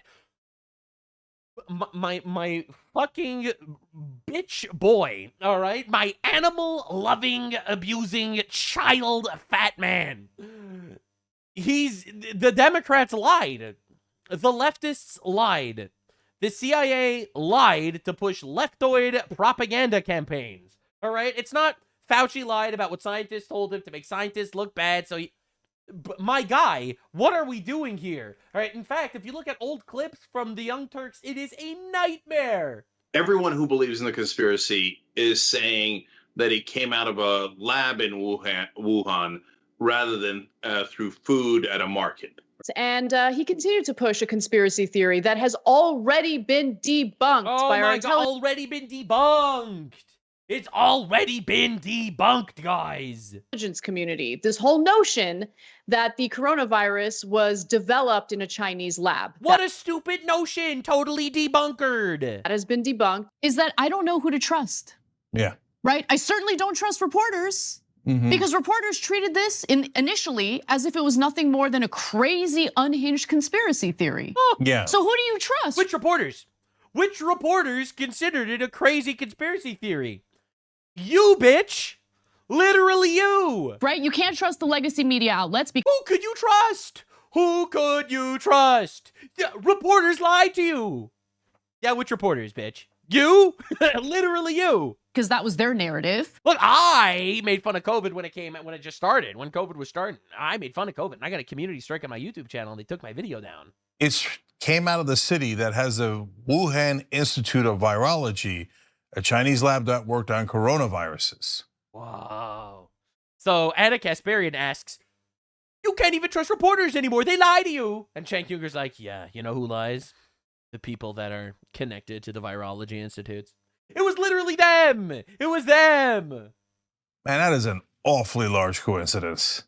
And that's what I've thought throughout, that was an awfully large coincidence. That's what I've thought throughout. Cenk Uygur says, looks at you straight in the eye. I've thought throughout that it was just a really weird coincidence that the people that were saying that it was actually not that was a conspiracy theory. That they had some sort of gain. They had some sort of gain. I thought it was an awfully large coincidence the entire time. Except you were literally one of the major pro-lockdown dumb fucks in the entire country.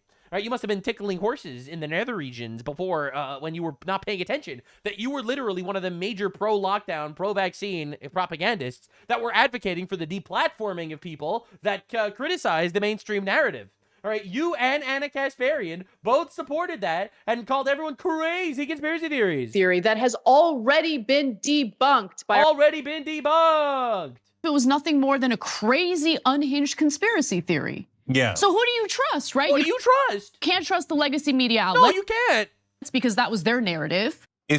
Yeah, wow, crazy how that happens. So anyway, it is pretty incredible. All things considered, it is pretty incredible going around and looking at all these dumbasses, all right? Some conspiracy theories end up true. Some conspiracy theories are obviously insane. I think COVID broke our trust in the mainstream institutions to such an insane degree, people started funneling down the Candace Owens rabbit hole, where we have produced some of the dumbest freaking people on the face of the planet. Now, you know who you cannot trust? You cannot trust the Cenk Jungers, and you cannot trust the Tucker Carlsons. You cannot trust these people that are literally connected to foreign Islamist operations, that are literally blowing with the wind, just saying the popular opinion every single time. Or every single time. Cenk Junger said that we need lockdowns when everyone was saying we need lockdowns, and the conspiracy theories are evil. And now Cenk Junger is saying, oh, I can't believe people used to think that was a conspiracy theory. And then you got Tucker Carlson, who drove to Mar-a-Lago to pressure Trump into locking down the entire country. Oh, you have to do it. People are going to die.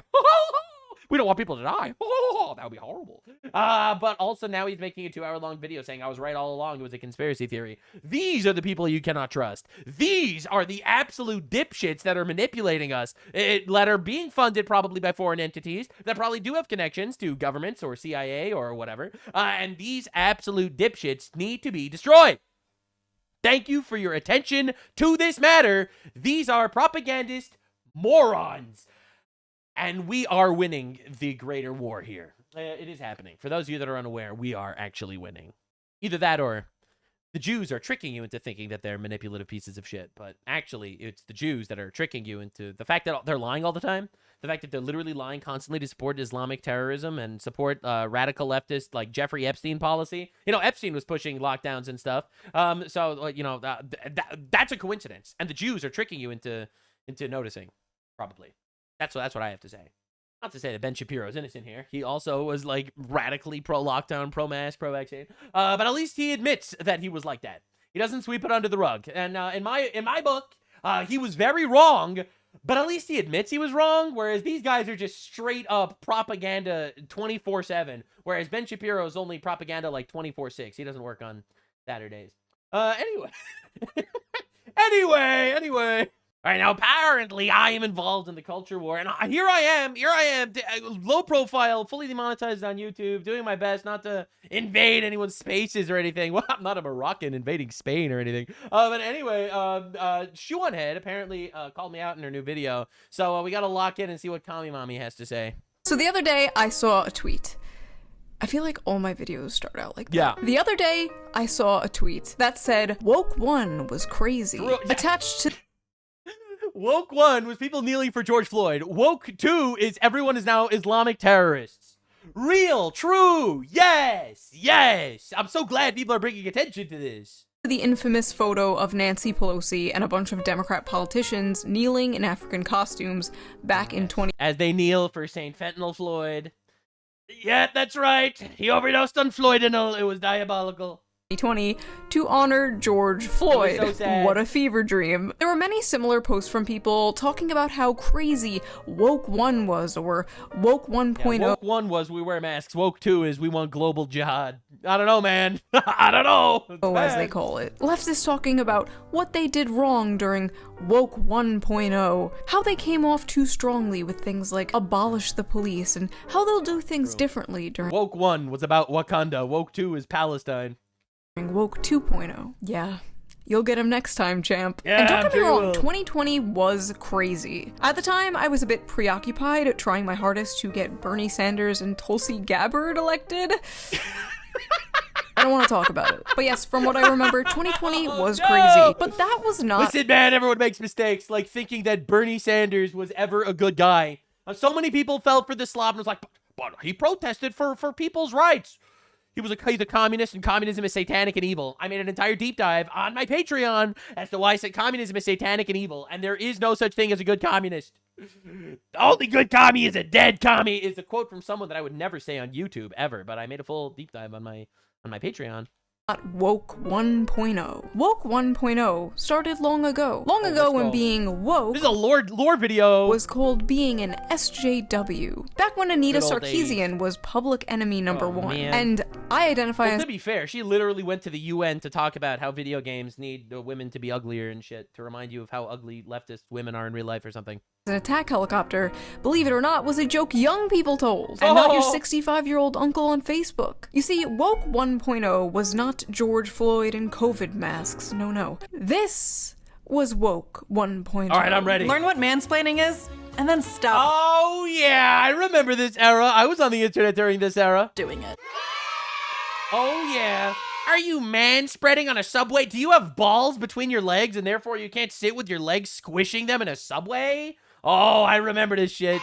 Oh, baby. Hello, and welcome to the Shoe on God. Head channel. That was I am your terrifying. host, Shoe on Head. You may also know me Hello. on Reddit as every e-girl combined into one insufferable millennial woman with fetal alcohol syndrome. Yo, or that perhaps describes you so well. just Asmongold on HRT. As I am filming this, it is the 12th anniversary of my first video on this channel. Wow. 12 years. Look, I've been on YouTube for over a decade. I think probably in August it'll be 11 years I'm on YouTube. 12 years a slave. Damn. To the algorithm. So in this I'm literally a slave. I don't even get paid for YouTube anymore because apparently being anti-rape is too controversial these days. video, we are going to react to that video as well as a few other old videos of mine. We're gonna see Asmongold, baby. How well or how terrible everything has aged, because let's be real, a lot of this shit aged like milk.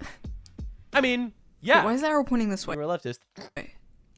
What the f- We are going to talk about Woke 1.0, the ancient lore of me and my channel, how the Overton window has shifted so far since then, Oh, how true. stupid everything looks back then in comparison to things happening today. I feel like every morning we wake up and we are living through yet another historical event. The news moves so fast. So true. Literally 2 days ago, 80,000 Moroccan Muslims invaded Spain. Today, it's not even news anymore. They're just voters. Nothing to say. There's pressure to react instantly, to pick a True. side, to condemn, to support. But the reality is, when a story first breaks, we're not seeing the full picture. We need ground news. And that's why for years now, this is how I Did not see that one coming. Listen, man. really Listen, unpopular man. with even their own fan to that All right, there here are we go. open Nobel armed of offering features. To get the 40% off discount, go to ground.news/shoe or use the QR code on screen right here, or click the link in the video description down below to subscribe to their Vantage plan today. Big thank you to Ground News for sponsoring this video, and thank you, the First politician to deport Sneeko wins. All right, that's how it works. All right, next, whoever's like, I'm becoming president. I don't know jack shit about the economy. We're deporting Sneeko and Hasan Piker. I will vote for him. viewer, as always, for not skipping the ad. That's it. And now, back to the video. One of the most funny and like endearing things that have been happening lately is people will discover my channel and then they'll make reaction videos to my videos, and they'll That's so title weird. them things like Shoe on Head is Stop!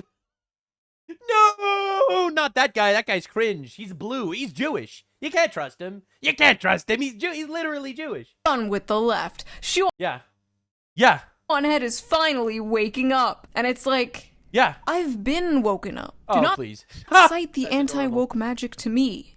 I was there when it was created. I was there Ah! when it was written. Before your girl Listen, you still think that some leftist policies aren't satanic. All right. And that's on you. And you will realize, as your children age, please God in a healthy environment, you will realize that every leftist policy is cancer, and they're all evil and satanic. And I understand and I respect making believe that both sides are just, but they're not. girl was commie mommy. For better or worse, I Didn't was I just called her that in the intro? one of the founding fathers of anti-woke content on the internet. I saw Listen, anti-woke is great. It is. Sneeko is anti-woke. Okay? Sneeko is anti-trans and anti-woke and anti-all that shit. Sneeko wants to jihad America to death. All right? Being anti-woke is not the only deciding factor as to whether you're not evil. Okay? I'm not calling Shoe on Head evil or anything. But I'm just saying, Shoe on Head, I do think, will continue realizing the left is a death cult. Because she's on the right path. What can I say? What can I say? What can I say? The first thing you need to do is be honest and believe in God. And then you will immediately realize that the left is evil. this one tweet that was It's like, that simple. the idea there was a woke one is the most jarring to America's moment I've ever had. Really, bitch? I mean, like, I get it. I would pretend it never Bro, was that the whole call out? You were telling me this whole time Shoe on Head called you out? Was that it? That 2 seconds of me saying Shoe on Head realized the left is evil, and she's like, I always knew the left was evil. Nux Taku. Oh my God, you people overhype the smallest shit ever. happened too. Now, to be clear, I am a big fan of Shoe on Head, so that's pretty cool. It was very embarrassing, but really, bitch. I was there when Bernie Sanders was talking about unions and has microphone snatched by Black Lives Matter. That was basically the birth of my entire- And that was a cripple fight. Okay, that was a cripple fight. It was the mid-leftists versus the far-leftists. A cripple fight, ladies and gentlemen. Neither side were the good people. There was only the better and the less the evil people, all right? Higher political worldview. You can't pretend that shit never happened. I was there when a grown-ass scientist was harassed and brought to tears for daring to wear a shirt with like cartoon pinup girls on it. We need Nuremberg trials for all the 2010s. You should legally be forced to wear some kind of patch on you in public to identify you as a woke 1.0 freak. When I saw that tweet, I literally had to stop writing my other— Yeah, so Shuanet is gonna, at some point, when she leaves the left entirely, and she's almost there, you know, she's gonna have a little golden star. Instead of saying Jude on it, it'll say June. That's my theory. Video to make this one because I was like, okay, I'm not gonna let these people rewrite history. We're not gonna let you write the history books, okay? Who do you think you are? Ghislaine Maxwell's father? So I'm going to be talking about 4 different videos here. Oppression Olympics, social justice— You didn't know that Shlomo Epstein was actually sucking off Mao Zedong when he was starving people? It was actually the Jews that invented all that. Justice League vs. Gamers, Average is Beautiful, and Questions for Men Answered by Woman. I'm not going to be showing the full videos because this video would be 4 hours long, so if you want to watch the full videos, the links will be in the description. Thank you. I love you. Bye-bye. So, Oppression Olympics was my first cultural, political video, uploaded July of 2014. 12 years ago. How old were you guys 12 years ago? I am like 60 years old in internet years, like 204 years old in e-girl years. If you have been here, if you have been with me for that long, you deserve like some kind of reparations or something. Like, you have seen some shit. All right.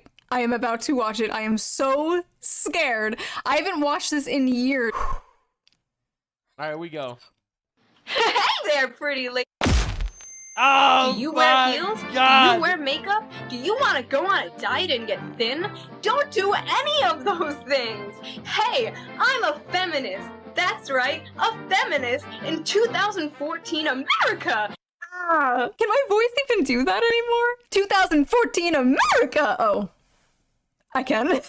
Okay, never mind. Pretend I didn't do that. All right, let's go. What does that mean? That means I want you to stoop down to my level. And that means don't go on a diet, don't wear heels, don't do makeup, don't do your hair, don't try to look pretty. I get catcalls all the time and I hate it. I just love vlogging about it though, and I love blogging about it on my Tumblr. And shaving? Forget shaving. Don't shave. This video game character is dressed too sexily. I don't like it. Change it. I'm dressed too sexily and you don't like it? Stop oppressing me! Did you guys know that rape is bad? Rape is bad! Does anybody know this? Rape is bad, and if you're not a feminist— I literally got demonetized on YouTube for saying rape is bad. But she's talking about white people raping. Oh, I'm sorry. I was talking about other races raping, so you know, never mind. I take it back. Continue. You're pro-rape. I mean, the left is pro-rape. True. Oh, good, it's over. Oh, fuck, she's back. Fuck. Feminism in 2014 America is completely pointless. It's just a label that people are putting on themselves to feel special because— Why do I sound so cute? It's just a label people are putting on themselves, like, aw, someone protect her, she doesn't know how bad it's gonna get. It's the special snowflake oppression Olympics. Everyone is in this big race to be the most progressive and the most open-minded and the most oppressed. It is the strangest thing I have ever seen, and it's like infesting like the internet, and it's starting to seep out into the real world. And like, I really don't like it. So a little lore behind this video before we continue. First of all, Obama was president. Okay, this was before the Trump era. In fact, this was like months before Gamergate even popped off. This is ancient. Some of you don't even remember a time before Trump. Like, Trump is your normal. You don't remember what the political and cultural landscape was like before Trump. That is like crazy to me. Anyway, at this time I was like 23, 24, working at a makeup counter in the mall, and I noticed all the people around me were changing. Their personalities were shifting. They were becoming like very unfunny and like offended at everything. It was very weird. One example that sticks out in my mind for some reason was my friend screamed in my other friend's ear. My friend was like, "Ah, you're gonna make me go deaf." And then my other friend was like, "That's not funny. My brother's half deaf." I don't know why that one sticks out, but like, that was a pivotal moment where I was like, what the fuck is going on? Also, we later found out that her brother was in fact not half deaf, but anyway, the only thing I traced it back to was Makes they sense. all used the same website. This video is mostly about... No, God! No, God, please, no! No! No! No! Oh my god, is that Big Red? Oh my god, just blast from the past with his face here. This woman should get some kind of like compensation for being on so many YouTubers' thumbnails. She was the face of the triggered feminist SJW for years. I mean, in my humble opinion, I think humiliating these people is actually public service. All right, now here the thing is, I think that these people need to be publicly shamed because otherwise other people will think that it's not humiliating and embarrassing to do this. I am doing a public service by humiliating these fat lesbos. That's my opinion. Thank you for your attention to this matter. Number one, shut the f up for a second. Now, if you would shut the f up for the 50th billionth time. And then it was this other person. Where are these people nowadays? I wonder what they're up to. Tumblr is the reason there Probably trans. is just this outbreak and infestation of SJWs, ruining my internets and ruining my real life and just sucking the sense of humor out of so many people I know. Tumblr was very popular back then. But True, but that's not the only problem. That's not the only issue. All right, now here's the thing, because I do believe that when I make a video saying that Shuan had finally realized the left is a death cult, she's not there yet, but she will be, and she thinks that she was there when it was made. Feminism isn't just annoying because it's stupid and gay and lame and sucks humor out of things and causes women to be desperately miserable and lonely and alone and have cats and don't get married and don't have children and abort their babies and castrate children and groom people, try to be good people by being horrible. That's not the only reason why it's a problem. Feminism is inherently a intellectually dishonest position. It is an inherently incoherent position. It cannot exist because feminism, one of the core tenets of feminism, is destroying the patriarchy. However, patriarchy cannot be destroyed. Ever. You know why? Because the only way to destroy the patriarchy is with a patriarchy. Because men have a monopoly on military power and on force in society. So therefore, the only way to overthrow a patriarchy is with another patriarchy. We was feminists and shit. There's no such thing as feminism. It's an inherently incoherent position.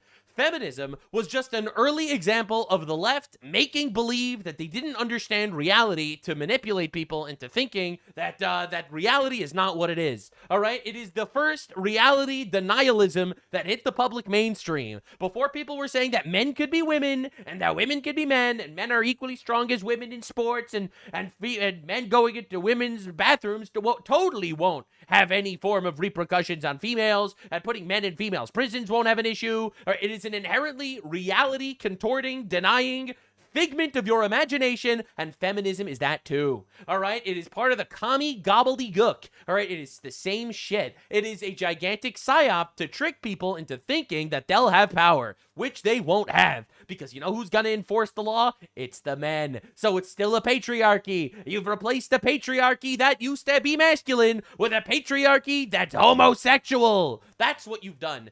Feminism is inherently incoherent. So, when I see someone like Shuan criticizing feminism back in the day, she was totally right about all the things that she was saying. Don't get me wrong, feminism is cancer and makes things not funny and makes women lonely and depressed and not have families and psyop them into being miserable, lonely, castrated individuals. Sure, absolutely, 100%. I'm with you. I'm with you on all that, but it's worse because it's anti-reality. So it is a death cult, okay, that convinces people to castrate themselves and to abort their children. It is an anti-reality death cult. That is the Marxist left, okay? That's what it always has been. And now it's just a little more in the public zeitgeist because you could talk about it without getting completely deplatformed everywhere. I mean, I'm fully demonetized for talking about this shit. All right? Fully demonetized on YouTube. That's insane, by the way. All right, for talking about this garbage. So when I say that Shuan is realizing, all right, I'm sorry, I know that she called me out. I have to defend my honor. I was right. And Shuan didn't go far enough. Yet. There was like some dark... Although I have a theory that she actually did. She just doesn't say it out loud.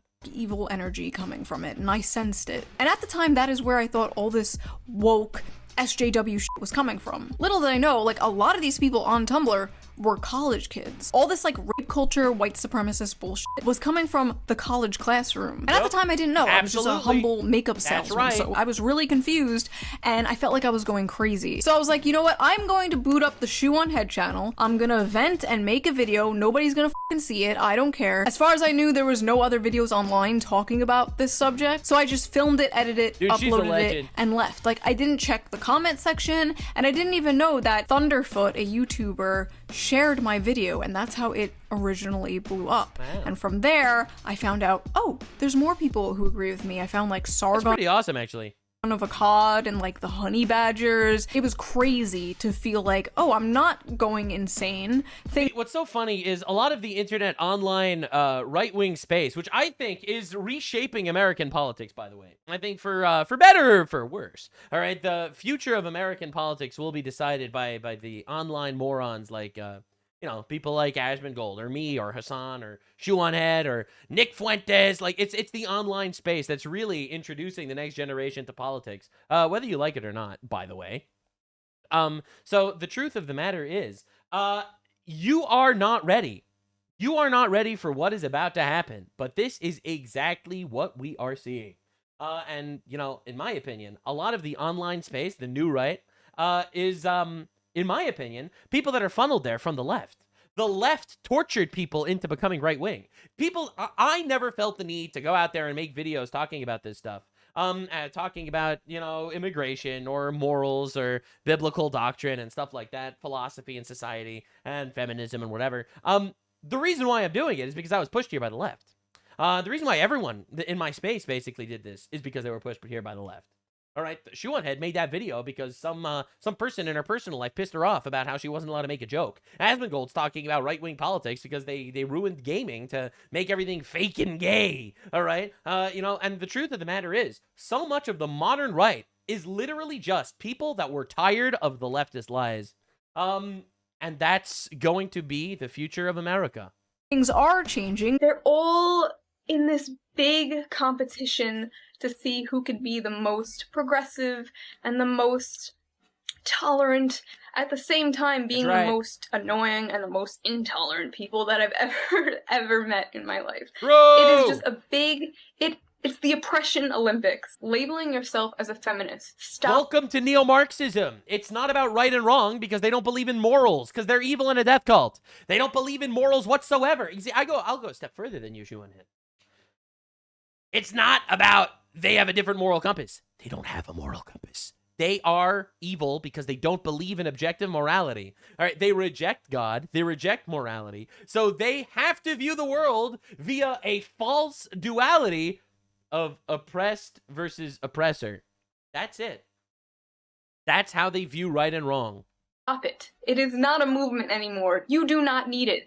Nobody needs it. You have every single right that every guy has now. Like most feminists on the internet just hate men. Now, if you can believe it, and this might be hard to believe while watching this video, this was transgressive back in the day. This was like crazy to hear online back then. Especially coming from a woman. We're saying things like, oh, feminism is doo-doo, and like obvious ass shit. Like, people have a victim complex these days. That was like sacrilegious. Right. And now it's like nothing. Right. Now it's like wallpaper. Everyone thinks that. Every day there's like a new racist e-girl popping up and saying the N-word and then falling off a week later. Like if this video came out today, it would get like no views because it's the most basic shit ever. This video almost got me fired from my job, you know? Like they found out where I worked, they called my boss, they were like, she hates women, like all this stuff. When it first blew up, most of the comments were negative. It was just a bunch of angry women being like, you're a handmaiden of the patriarchy. Like this was before the term pick-me existed. Handmaiden of the patriarchy. That goes kind of hard. Can we bring that back? Okay, so that was the first video.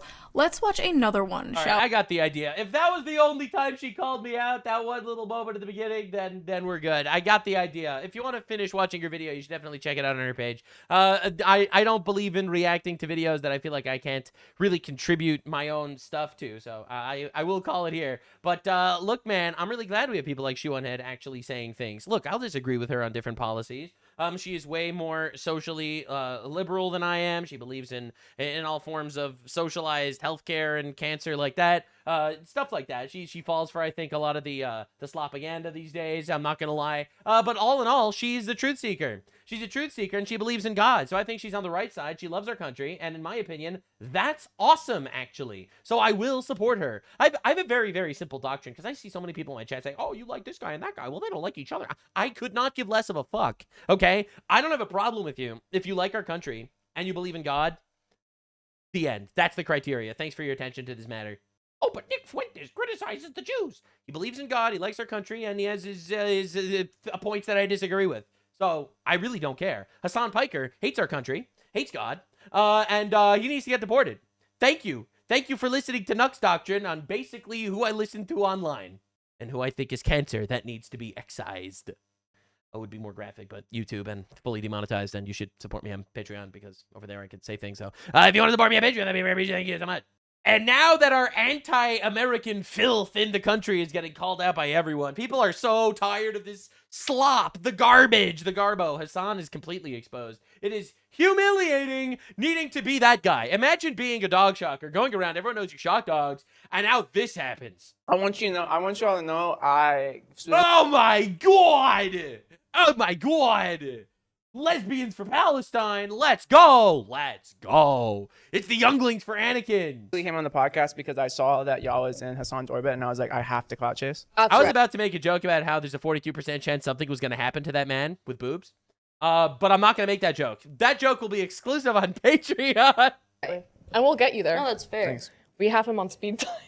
Well, to be fair, I did meet his producer in China. Yeah. Oh my God, Marge. Yeah. I met Hasan's producer in China. Wait, his producer's in China? No, Eric. The interview His producer. producer is Mark. His interview producer. Come on, you don't know all these people. Oh, you don't know that Hasan Piker's interview producer? I love how these people are so stupid. I love how they're so dumb. They're so dumb. It's like, oh, you don't even know that Hasan is literally an agent of Chinese Communist Party? You literally don't know that he's a CCP affiliated asset? Oh my God. You're not in the know like me. I know. Middle of a Hasan like me. I wear a cross because I love God. Also, I love castrating children. Yeah. You ain't tapped into someone I've never met. Yeah. Like me. Bro, seeing this homunculus of the cross has got to be the equivalent for Christians as like me seeing like one of those woke Jews pushing all this garbage. Well, Hasan like me. Yeah. You ain't tapped into someone I've never met. Yeah. Like me. No, it's true. It's true. Look at my proletariat. Who the fuck is Eric? Eric. Did I miss something? He live in China. You're telling me Hasan Piker has a specific producer in China? Yes. At all. Yeah, I love how even they think it's a little bit weird. Oh my God, dude. I love how these people just keep exposing themselves. Operation Let Them Speak. They are their own worst enemy, man. For his interviews. Someone tell Jesse Waters Is right it now. like his translator or some shit? No, Eric doesn't speak Chinese. I have no idea what's happening. Well, he lives there. He's learning. His girlfriend goes to school there. She's Korean. What is he doing for Hasan? There's already March. He has a producer already. He does the research for the interviews. Ah, interesting. So you see how that's not a producer? I don't know what any of these words mean. I've been doing this myself this entire time. Sounds good. Man that thinks that men could be women doesn't understand what words mean. Interesting. I think he described him as an interview. Dante Munoz described him as the interview producer. Okay. So kind of using Dante's words, and I'll throw him under the bus. All right. Well, listen. Moving I along. love the state of the American. Someone in my chat just got Islamophobic. Damn. I just want to make this clear. Just because Muslims don't get along where they live next to Christians or next to Jews or next to Hindus or next to other Muslims, it doesn't mean that Muslims are the problem, okay? And that's sounding mighty Islamophobic. We will discuss this further on Patreon, but we cannot on YouTube. All right. Now, anyway, Hasan having a really bad day. He threatened to sue Jonah Goldberg from CNN. Overthrowing the establishment. The juxtaposition between Carville and Piker is very interesting to me. Carville's a guy who's won, I don't know, hundreds of political campaigns in America. We'll get to that guy in a 30 second. Years, 40 years. Hasan Piker is an influencer who abuses his dog on camera. And he's very popular with a certain fringe bunch of people out there. but he doesn't care if the Democratic Party succeeds. I'm a sue He you, wins if the motherfucker. Democratic Party loses. I'm a sue you, motherfucker, he says. And he wins if Democratic Socialists win. His interests are not aligned with winning in purple states, in swing They're states, getting and the nasty. like. And that's Now the they're problem doing with the DSA, defamation. and a lot of It's DSA defamation, guys, when you say that I abuse my dog. leaders admit as much. Yeah, I think that what you're seeing here That's is crazy. that voters want. This is something that most mainstream media has not touched because they know it's defamation. Oh, really? It's actually kind of wild that they're in such a panic state that they're now moving on to like Fox shit that Fox News won't even do. Like Fox News won't even. I'm just saying, I sent all of the clips of Hasan abusing his dog to multiple Democrats. Just want to make this clear. I want to win. So I will make this I'm not going to say who, but I did. Cover that. Fox News won't even say that because they know it's defamation. That is unbelievable that CNN... It's defamation when you say it's defamation to post this video. Motherfucker, come here. Stay. If you run right now, I'll fucking kill you. Like, I'll actually kill you, okay? In front of everyone.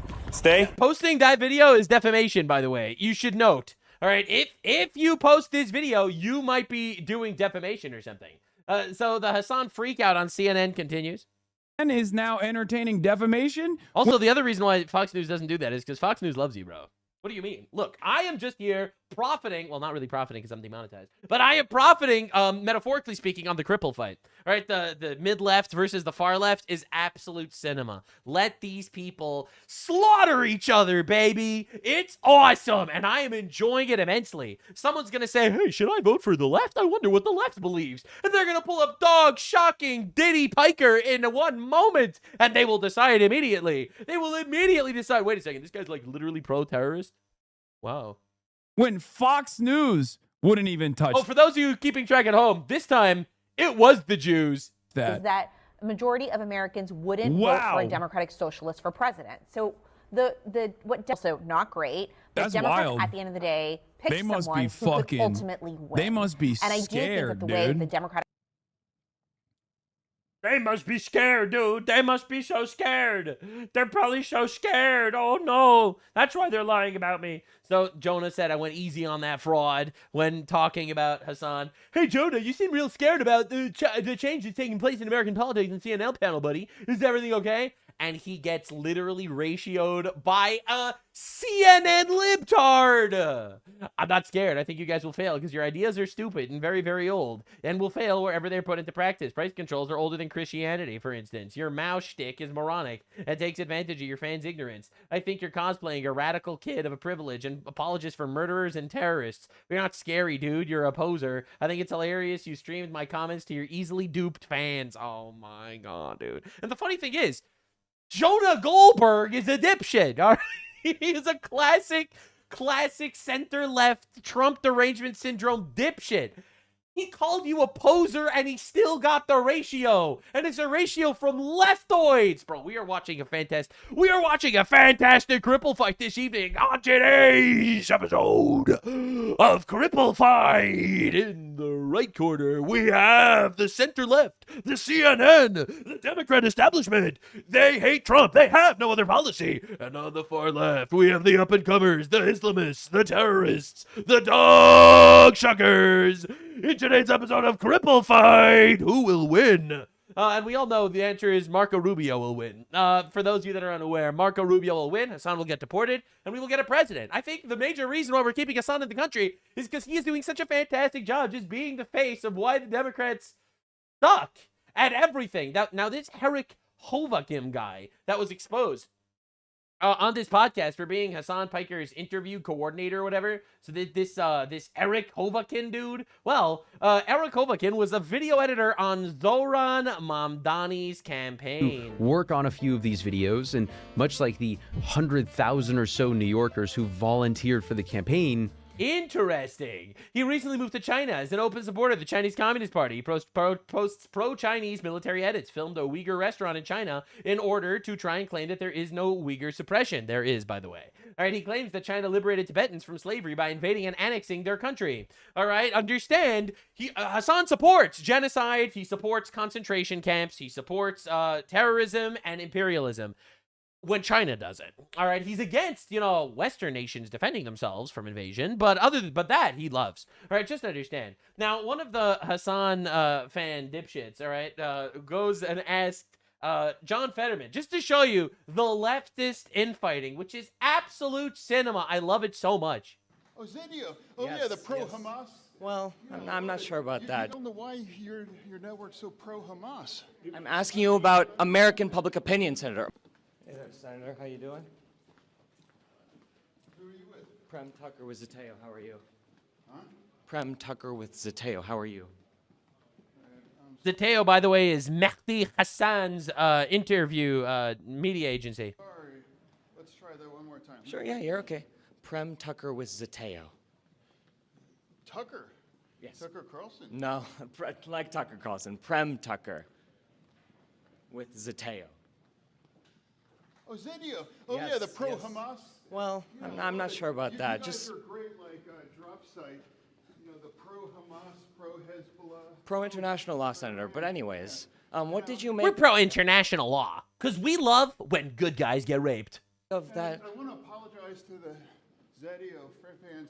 Keep killing the Hamas leadership and also the Iranian too. On that note, Senator, what did you make of what did? And also, That's okay, Senator. What did you make of the poll that showed Americans supporting arresting Benjamin Netanyahu at a 22-point margin? I don't know why your network's so pro-Hamas. I'm asking you about American public opinion, Senator. American public I opinion. don't understand it. Why do your readership love? I'm asking about American public opinion, Senator. American public opinion, Senator. American support arresting Just let them Benjamin eat each Netanyahu other, at a baby. 22-point margin, Senator. Yeah, and why does El Sayed? When we Senator, I'm talking about American public opinion.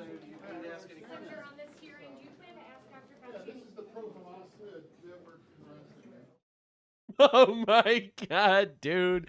Oh my god, bro. We got in today's episode of Cripple Fight on the center left, we have a man with a brain tumor who is making more sense than your average far leftist. And on the far left, we have the terrorists.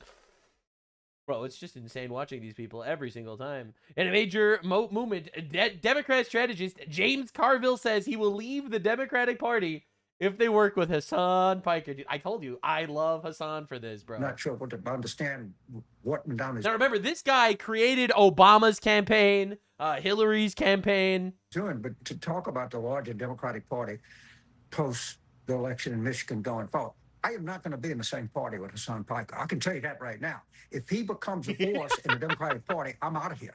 I have no intention of ever being in the same political party with that guy. Yeah. Now, I think that a majority. This one dog-shocking Turkish cockroach shows up. The entire Democrat Party's like, yep, Rubio.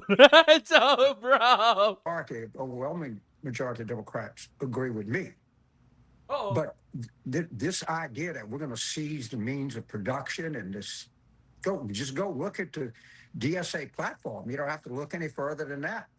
Democrats created this monster, and now the rats are abandoning the ship. And, Jackie, it may be that the two-party system is just going to be under tremendous stress here in the coming months. I mean, you see it in with Tucker and Martin Taylor Greene, and on the Republican side, you see it going on right now. And I can't sit here and tell you for certain how this is going to turn out. But the one thing I can tell you for certain, Hasan Piker and James Carville are not going to be in the same political party. One of us is going to leave. It might even be me. Bro, we got James Carville, libtard extraordinaire, watching the Nuxanor channel every day, tuning in for new Hasan Piker shenanigans. Does it get any better than this, ladies and gentlemen? Does it actually? Well, we got another one for you. And in today's episode of Cripple Fight, a surprising challenger enters the arena on the center left.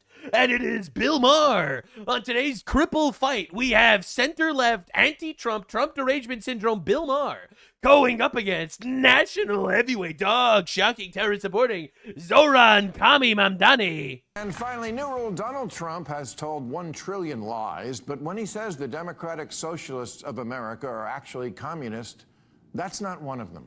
And it's not hard to prove it, just by quoting the DSA and their candidates. J.D. Vance was on the show, and I told him that if the Democratic Party keeps going in the direction of the DSA, my vote was in play. And incredibly rare woke Jew W. All I heard all vacation was, oh my God, you're a Republican now. No, that's not what I said. I said in play. And here's why. Because not a week goes by. Because he doesn't want to say that he's going to vote for the right because he will literally get murdered by a leftist.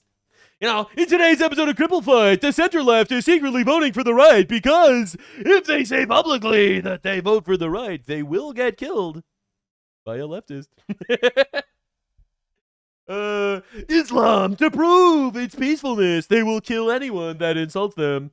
Where don't read about some newly chosen, exciting new face in the Democratic Party, and then when that face opens its mouth, the Communist Manifesto or some other crazy shit comes out. Oopsie poopsie. Again, let's just read the quotes. The DSA platform says you work as much as you are able and no more than needed. If that was any closer to Karl Marx's dictum, from each according to his abilities to each according to his needs, they'd be sued for plagiarism. New York Mayor Mamdani once tweeted Karl Marx's words exactly. They're not trying to hide it. Their most popular influencer, Hasan Piker, thinks communism is... I love how Hasan is so unlikable. There is no anti-left propaganda better than just showing this ugly mug to the people. And he's like, well, yeah, actually, I think that is good because the people really like what I have to say. Naps Kaya in the background. Yeah, people really like my opinion on things. So groovy. He laments the fall of the two of the most murderous regimes in history, the Soviet Union and Chairman Mao's China. Mamdani's aide, his top aide, Sia Weaver, said, if you don't believe in the government's sacred right to seize property, it's over, and impoverish the white middle class. What? That's a goal? You know you're supposed to scare people. It's because they actually just hate God. They hate Western civilization, which is founded on biblical values, and they want to destroy it. They say they just want healthcare, guys. We just want healthcare and terrorism. But it is unbelievable how obviously this is a spiritual war, and you got dipshits in the middle, like the people on the right side of the Cripple Fight, like these guys. They just can't see it. They just can't see it. They can't even understand it. Into voting for you, right? One of the new soon-to-be Democratic congresspeople, Darlisia Chevalier, supports seizing all properties from landlords and said, seize the means of production. Mamdani has said the end goal is seizing the means of production. I think they want to seize the means of production. Like, it's the funniest thing because the left forever, it's like, listen, when Hamas says they want to kill every Jew on the planet, they don't actually mean that. They just want dignity and healthcare. It's like, no, Hamas are terrorists, actually. You know, it's like, no. Sometimes when they say what they mean it, actually. It's weird, actually. Yeah. When the Quran says, slit the infidel's neck, all right, slit him by the neck or whatever, push the Jew and the Christian to the narrow path, when it says that shit, it's because it means it. I'm just saying, I'm doing a full Quran deep dive on my Patreon. Which is not ever going to be on YouTube. And I'm just saying, we are seeing some diabolical shit over there. Thanks for the 25 subs, Rastabaxis. Now, maybe you missed that in school or missed school altogether, but that's communism. Now the coalition within the DSA, called the Marxist Unity Group, is in ascendance, and I must take them at their word when they're... We should be treating this hammer and sickle logo the same way the libtards treat, like, a Nazi swastika logo. By the way, they're equally evil. Words include Our commitment is to the long-term struggle for a fully liberated, classless society, in a word, communism. What do they have to do? Tweet out, elect more communists? Oh yeah, Sia Weaver did that. Yes. Dude, listen to the shock and awe in the crowd. The mainstream boomer libtard is gonna be voting Rubio, baby. Oh my God. Good, I'm glad you're shocked. People gotta realize this is going on. Yup. Really not going well for these guys. The normies are waking up, and no one in the crowd is as shocked as Kaya. Let that be remembered. All right, from the playground to the tree, Kaya will be free. All right, now Asmongold is having a good time laughing at Hasan's downfall too. She is the real deal. Why do you say this? You should at least know I shouldn't say this. And let me see here. Hasan Piker's interviews are research behind. It's because these are vain, egotistical heathens. They can't stop themselves from their whatever they want. They are living balls of envy. They exist to take the money from the white people that earn it, or to take the land from the people that colonized it, or to take genitals from the people that they because they don't get any attention in high school. All right, these are NPCs with main character syndrome. All right, they got roach brain. They literally cannot control themselves because they don't believe in that at all. They believe in pure hedonism. They believe in the infinite homosexual jutsu. All right, and the reality is, they're going to want to look cool. Oh, yeah, I know that Hasan Piker is coordinated by a CCP operative. He'll say it out loud because it makes him sound cool to his commie friends. Venice, thanks for the 1,000 bits. In the scenes by Eric Havagim, a socialist producer who now lives in China, has been featured by the Chinese state media. What is this? Specifically came on the podcast because I saw that y'all was in Hasan's orbit. I did meet his producer in China. Yeah. Oh my God, Marge. No, Eric. The interview His producer is Mark. His interview producer. Come on, you don't know all these people. You're telling me Hasan Piker has a specific producer in China? Yes. At all times. For his interviews. Someone tell Jesse Waters right now. Is it like his translator or some shit? No, Eric doesn't speak Chinese. Wait, what? That I sent to Shanghai ahead of my visit. I sent them out there ahead of time. Says the whole squad knows Roy Singham, admits Singham is friends with a lot of Chinese Communist Party members. Oh, dude. Oh, no. I'm friends with Roy Singham. He's dope. He's super cool. Isn't this the... Say that shit. Roy Singham is the guy they're trying to extradite from China to the United States because he's literally the guy that was funding Cuban alleged terrorism. Oh, my God. I am just saying. I called this shit a year ago. Oh my God, it's taking time. Everyone is coming around. It's all coming around, baby. Everyone becomes a Nuxatard at some point. That's right, everybody. That's right. Pay attention. Nuxtradamus strikes again. You just got this like infinite rotation of orgy where these people just give each other hand jobs under the table talking about how awesome each other are at being multi-millionaire LARPists that are out there taking shit from white people and Jews. Guy that they're investigating. The federal government congressional panels are investigating American businessman Neville Roy Singham for allegedly funneling hundreds of millions of dollars from China into a network of U.S. nonprofits and activist groups. Oh, this is They cannot stop themselves from saying it because they are beings of hedonism. The left does not inherently believe that you should stop your darkest desires. Satan has your balls in a vice grip if you're a leftist.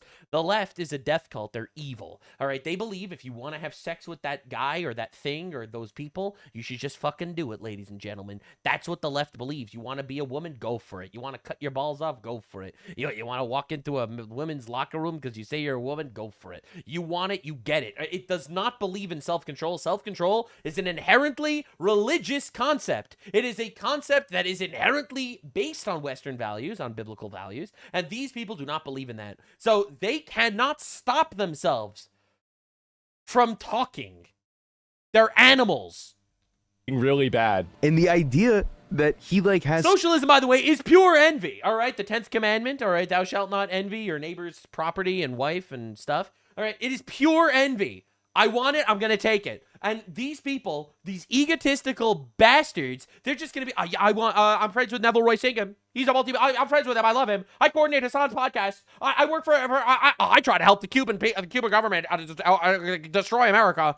some secret ties to the Communist Party of China is so fucking funny. Why is it Because funny? he is friends with a lot of them.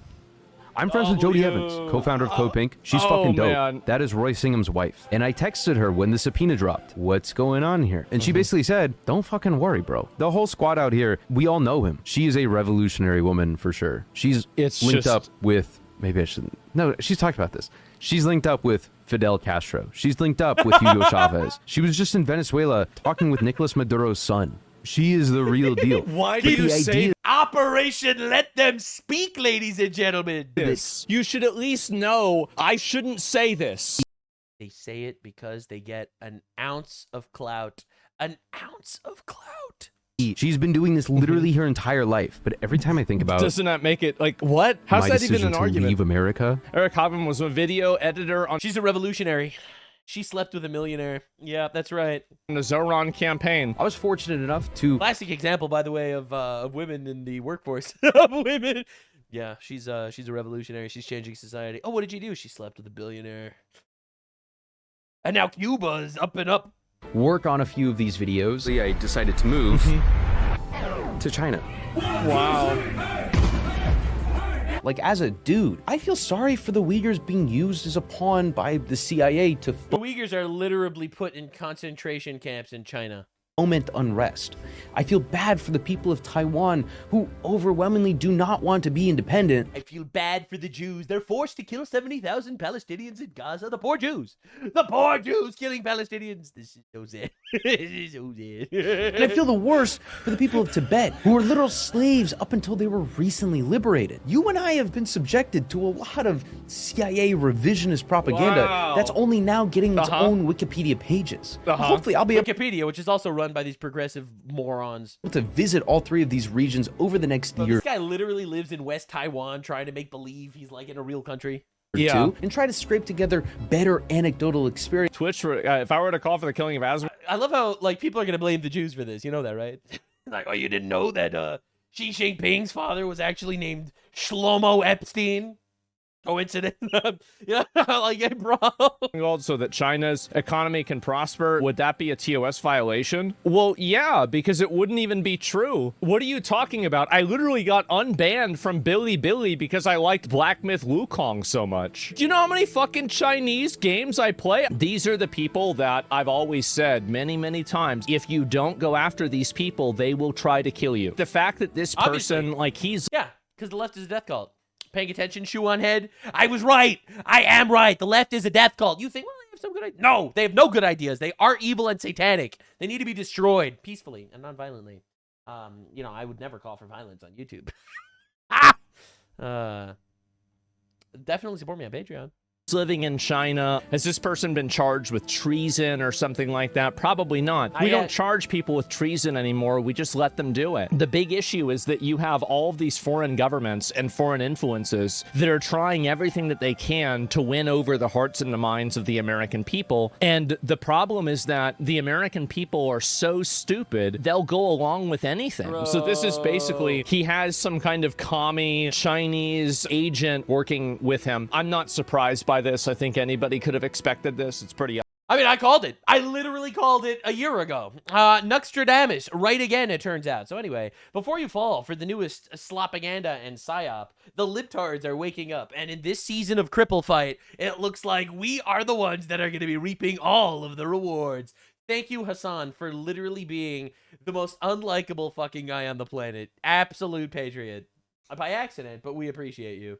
Anyway, that was my deep dive on all the things. Iran, Spain, Candace, Hasan, everyone getting absolutely dumpster cucked by all of the biggest dumbasses on the planet. I thank you so much for your support. Your being here, honestly. The video's not monetized, but you guys are incredible. If you want to support me on Patreon, that'd be great. I stream on Kick, on coming on Rumble. Hopefully, starting Monday, starting August 3rd, we will be... 3rd, 2nd? I don't know. So we will be streaming on Rumble every day, hopefully, if we can get that shit to work. I do have a Rumble wallet now, which I will be telling you more about when I figure that out. And I really very much appreciate all of your support and all of the things. Definitely subscribe, share the video to your friends, tell your friends to not be gay, or fall for the slopaganda. The most importantly of all cultures are equal, all right? And that includes the Turks and the Papua New Guinea cum warriors. All cultures equal. That's what Vtube said, and I believe them.